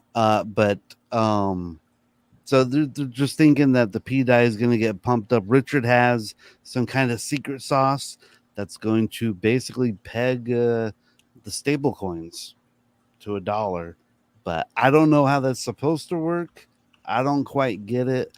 It has something to do with a Tropa contract. The one thing about the Tropa contract is that it was getting money, I think, from Block Blend, or something about Block Blend and a Tropa. They both have very similar amounts of coins, which is like 11111 versus 1111111. So there's just a lot of weird, interesting stuff. It's either one of two things. Either it's just a very clever scam to get people to buy DAI so they can dump their DAI on your heads as you pump up the price. Or wasn't there something too that Dipcatcher participated in early on where you were able to print as much P-Dye as you wanted, or mint, or whatever? Something. I think it was just that you're allowed. That's what he reported. Yeah. It was inaccurately. It was, I think Sami made a correction because Dipcatcher updated the tweet to explain that there was an ARB situation that is known to exist on any chain you're on between like DAI and USDC, which is part of like the balancing contracts that like create DAI in the first place to like mint it trustlessly, not trust freely, right? Or whatever. But I had like started to like peek down the rabbit hole of like, this whole conspiracy theory that like on one hand are people printing P-Dye out of nothing, or on the other hand, like is there like an arbitrage? Is there a case for the OA to like, is there any game theory that suggests that the OA would try to create a value? And of course, like anybody who's studied everything Richard said, it's like Richard's mentioned probably on a couple different instances that he figured out some way to create a stablecoin that'd be better than any other stablecoin, but he wasn't going to tell people because it would give it away. Right. So that could fuel. But look, the way I'm looking at it is like, this is definitely a case of people buying P-Dye super cheap and trying to sell it super expensive. And there's admin keys for USDC. So the whole mechanism of the OA having some like secret plan really doesn't make any technical sense to me. So I think that people are going to get wrecked speculating on P-Dye, and so, shut it down. I would like to see Richard come out and be like, hey guys, don't buy, forked over stables because they're worthless. I would like him to come out. Has he not said that? No. Yeah, it's kind of weird. He has not said anything about the PDI conspiracy. He used to talk about it all the time. Like yeah, USDC and well, all they're that, not going to yeah. be zero. What are they going to be? That was like when he was first announcing Pulse Chain. He was like, what do you think the stables are going to be worth? Like, but that doesn't mean. But he also said how they had that he's admin got a keys plan and they for could it. get turned off. Yeah. Yeah, something was- exactly. right. So before this whole PDI thing came out, I did have my own theories. I thought with the Pulse wrapped Bitcoin, the Bitcoin that was wrapped on Ethereum that got forked over on the Pulse chain. Yeah. I think I forget the exact number. I heard there's like 133,000 wrapped Bitcoins that got forked over. So it's like ultra scarce. And I had a theory of my own that Richard was going to pump the crap out of Pulse wrapped Bitcoin and just be like, hey, look, our Bitcoin is better than your Bitcoin. Sure. And there's Lots a lot of people. there's a Lots lot of of people thought that. logos. There's a lot of logos on the Pulse X. I'm sorry, there's a lot of coins on Pulse X that don't have logos. And for some reason, this PDI does have a logo. Same with the Pulse wrapped Bitcoin, it does have a logo. But like other ones like Icosa and Hedron don't have logos. So someone had to make that decision to add those logos to these forked over it's stablecoins. worthless. Yeah. So there's another People feather were in the getting wrecked conspiracy hat. on the fake copies, thinking that they were the real copies, or that they were the real bridged-in stables. So it's an interesting theory. I don't get how it can play out. But if Richard has some kind of super hidden tech that he's alluded to in previous interviews, it's an unknown. I don't think it's PDI. I don't think that's the plan. Because the other thing too is that PDI and USDC are in lockstep with each other now. So you don't have to only lift up PDI, you have to lift up USDC as well. And because of the mintability between them.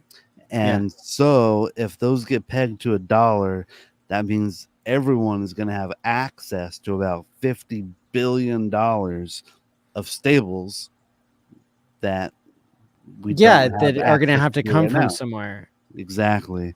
And so because if you bridge back PDI, it becomes a different contract than DAI on Ethereum. So becomes like basically a worthless fork, basically. So that means you'd have to trade your PDI for USD from Ethereum or DAI from Ethereum, and that's the only way you can bridge it back to your bank account to sell it on Coinbase. And I just don't understand where all that money is going to come from. So, and I think wrapped Pulse goes into the equation too of minting DAI, because that's another one of the ingredients that you need to make DAI, which differentiates it from USDC. So, there was a YouTuber, Chaosverse. He did a very good breakdown yesterday on the whole PDI conspiracy. I recommend checking out his YouTube video if you guys are interested in learning more about it. And not getting wrecked. For information and entertainment purposes only.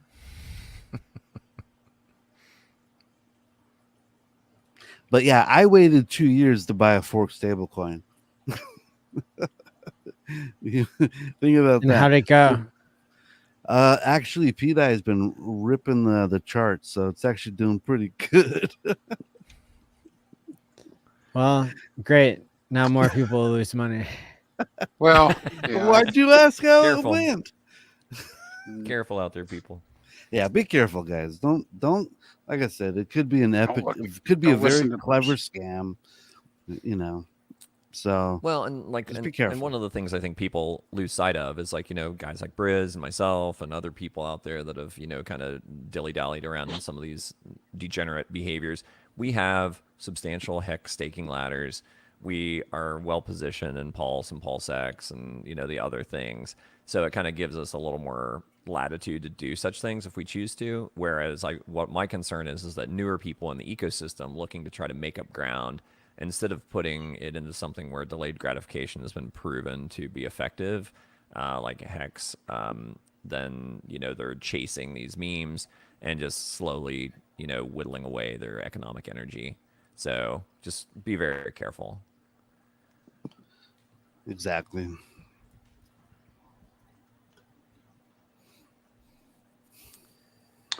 Yeah, somebody was talking about why, and you mentioned a few minutes ago, why hasn't Richard talked about this? I think Richard's already given us all the information that we need to know to stay away from things like this. It doesn't mean we will, but I mean, we already have. I don't need him to come out again and say, hey, probably trading and speculating on other things is probably not a great idea. So actually, he kind of did. I heard recently that the Telegram chat of HEX trading, I heard that got shut down. It did, but that has nothing to do with him saying anything about. Well, maybe that's HEX trading got shut down. Yeah, that's his. Yeah, maybe that's his way of saying, "Hey guys." Toby and I are in there as admins and whatnot. There's always this conspiracy. First off, people give us too much credit. Like there's some plan.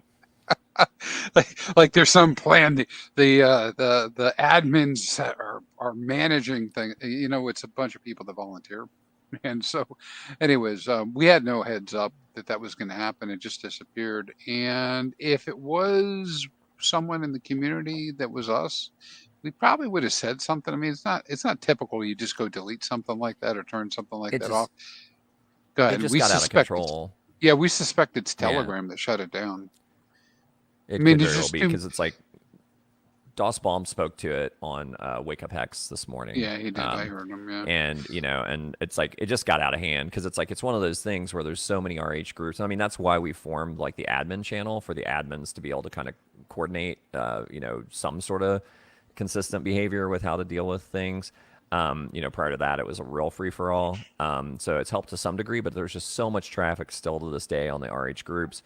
In particular, it's really hard to manage. And, with HEX trading, it just, it got out of control. I mean, I guess there was a bunch of porn links that were question. going up and all other things. Porn, racism, all the things that are the things that really come down on you with free speech. We're people putting them out there. Right? I got a question for you, two admins of HEX trading. Were you? I was not an admin. I was not an admin. I was not an admin of HEX trading. I'm an admin of other RH groups and the admin group itself, but not I heard a theory. And HEX trading was just a degenerate. I heard a theory that HEX trading got shut down because they were pumping and promoting EHEX too much. That's right. That's the story. That was it. They weren't. Richard's like, God damn it. EHEX Create it's like, Pulse chain. Yeah. Now you let everybody know, Bruce, what's happened. Yeah. Might be time to swap all my HEX for EHEX 2-to-1. But I do want to double back and say one thing, and this is my only point, Maddie, about the XRP thing, is that it did participate in the 21 bull market, even though they were still in the throes of the SEC case. They did pretty good considering that. So that's where I'm saying that, it's like don't think it's like it's all gloom and doom until the case is settled. The bull market is going to do what a bull market does. It's just a matter of how much that will be depressed by the fear, uncertainty of doubt of an unsettled case, and whether or not that case can get resolved prior to the bull market. That's all I kind of wanted to say about that. Nothing, no price predictions, none of that nature, but it's like just, historically looking at something that's like a close, corollary to what we're going through now. It was remarkable to me that they pumped it all, during that period of time. So I was kind of surprised to see that. Right on. Speaking of TA, Toby, I follow that golden ratio multiplier, and some of those indicators. Seven buy signals this last week on HEX. 7. Oh yeah. Like boom, boom, boom, like hitting the drum. Like, how many are normal Dude, in I a got week? lucky. Well, usually You'll be lucky to get one a we week. get them. Usually we get them. I'm looking at a longer time frames, and there's more cycle related. So more sporadically, like every couple of years, it gives me the indicators to do that.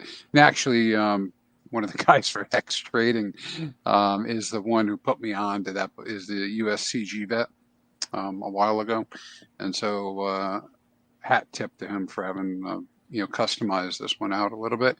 But it clearly shows in the past. I can run on Bitcoin, Ethereum, and HEX when the times were probably to start DCAing in, and when the times were to probably start DCAing out. It's a lagging indicator, but I found it interesting that last year 22, it fired off a whole bunch of buys, and then we went up afterwards, and then now we've got a new 6 or 7 of them in the last couple of weeks that have come out. And it doesn't mean price up. You never really say that, but it means probably up in the future, right? Sounds like I should start selling everything that's not nailed down around here. Yeah, I get the FOMO. Not financial advice. I get the FOMO when I see that stuff. Yeah. Dude, I don't know if it was a blessing or a curse, but it's like with all the traveling to help with the movie and stuff, I did not have access to my hardware wallet, so I could not buy even the dip that I called, which I think is the bottom so far.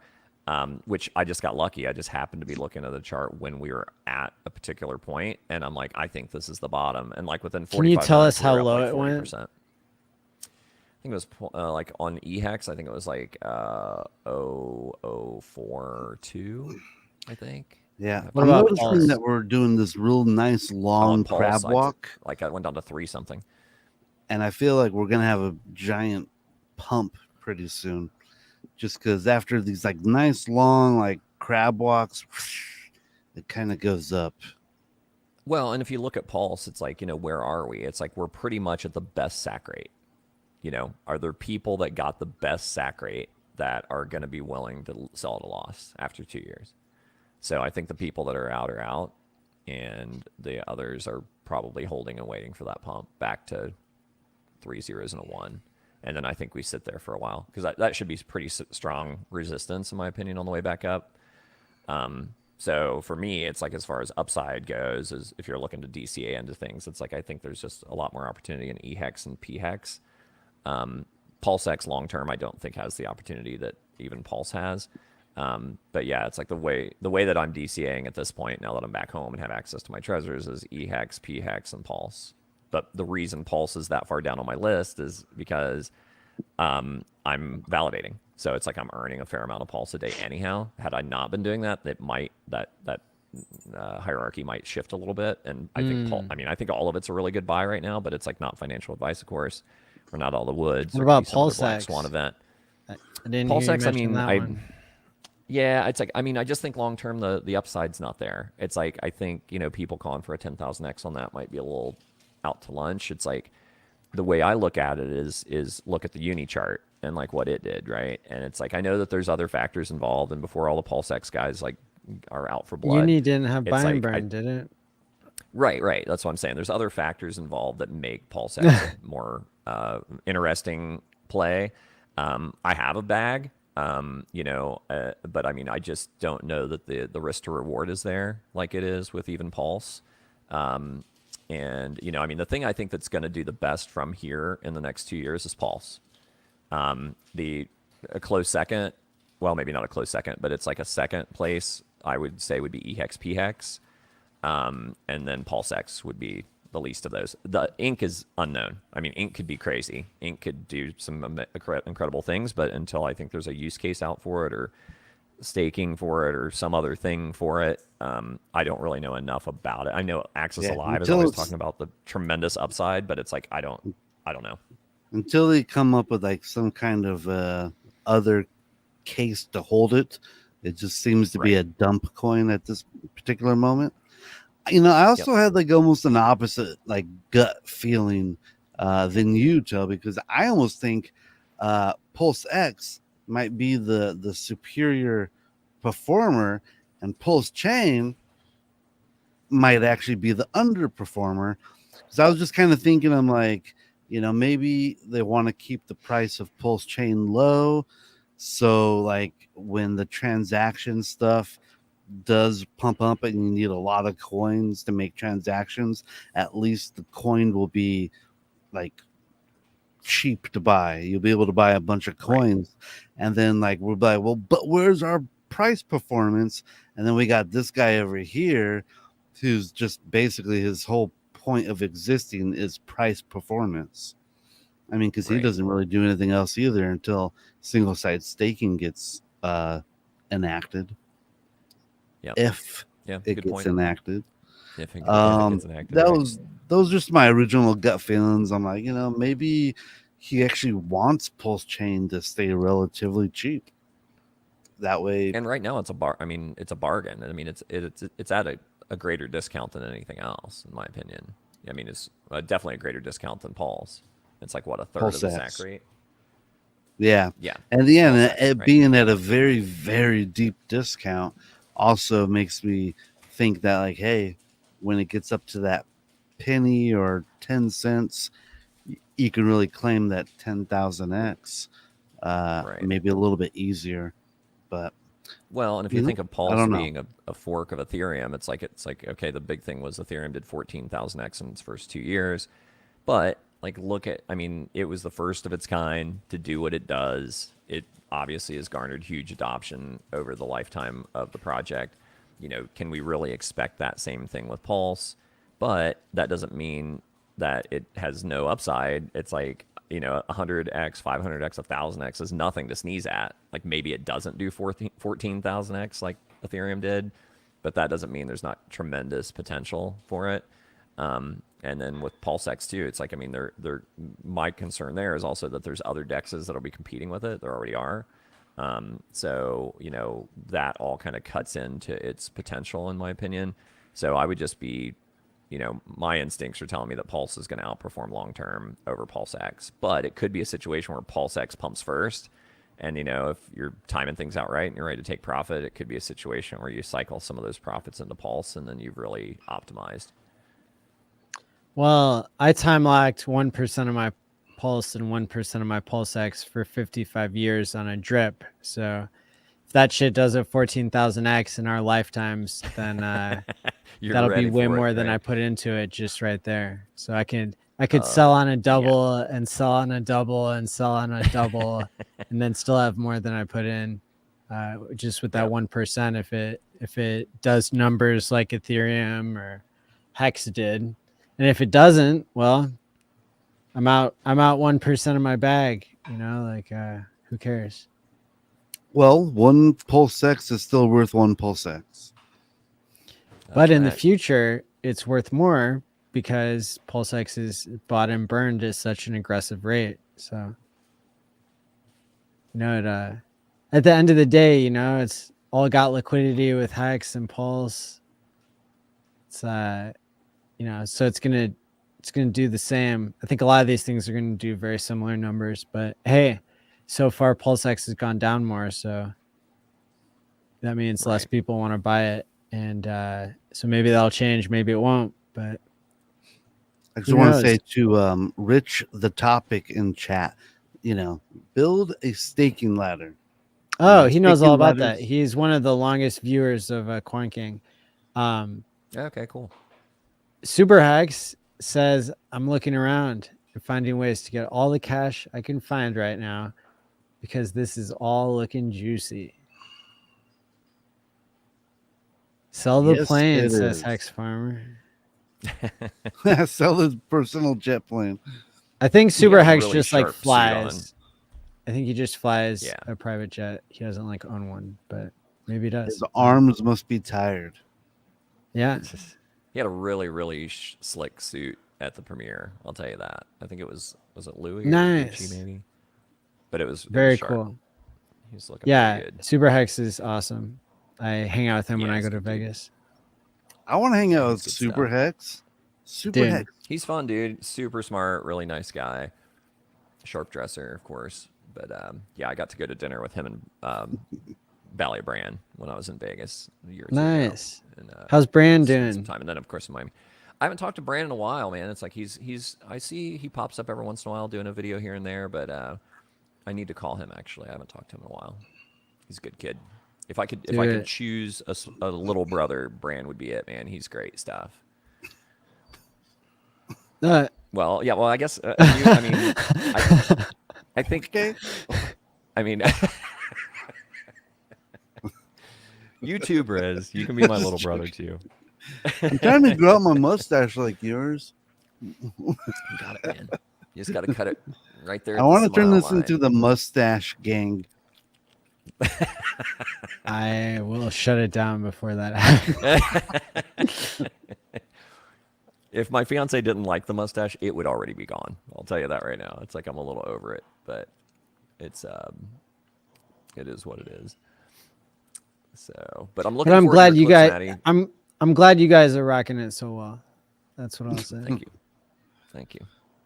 Maddie needs a big Fu Manchu. He needs like a big Freddie Mercury Fu Manchu. Hey guys, can I ask a question? I was thinking about shaving the sides of my head and like going like a full-on mullet. I want to do it long on the back and on top, and then just have the sides shaved. Put an M in the chat if you think I should do a mullet. Do a faux hawk. I'm on it. Just go shorter on the side, let the top get a little longer, so it's kind of like a mohawk, but not quite. And it's definitely with the Kentucky waterfall on the back. Faux hawk, look it up. You could rock that for sure. Everybody who's on stream is putting an M in the chat. If I can get 25 M's, I'll do the mullet, and I will be going back to county. Well, in that case, I'll throw the M in there. Do it. That's funny. Mullet. Well, fellas, I'm about ready to turn into a pumpkin, so unless there is something really juicy, I'm going to have to tap out. Yeah, that's all I got for tonight. What about you guys? Same here. Must be all I've got. Always Right a pleasure, on. fellas. Great show. Looking forward to your Q&A clips, Maddie. Can't wait. Yeah. My closing statements is benevolent dictator is greater than democracy. Go watch The Highest of Stakes a second time if it triggered you the first time. And I know that it triggered a lot of people because I got a lot of messages saying they felt the same way as my initial review. So watch it a second time. You know, I think everyone will enjoy it a lot more. And all right. Now, if you're watching on the replay, hit the like, subscribe button. Subscribe to these guys on Twitter and YouTube.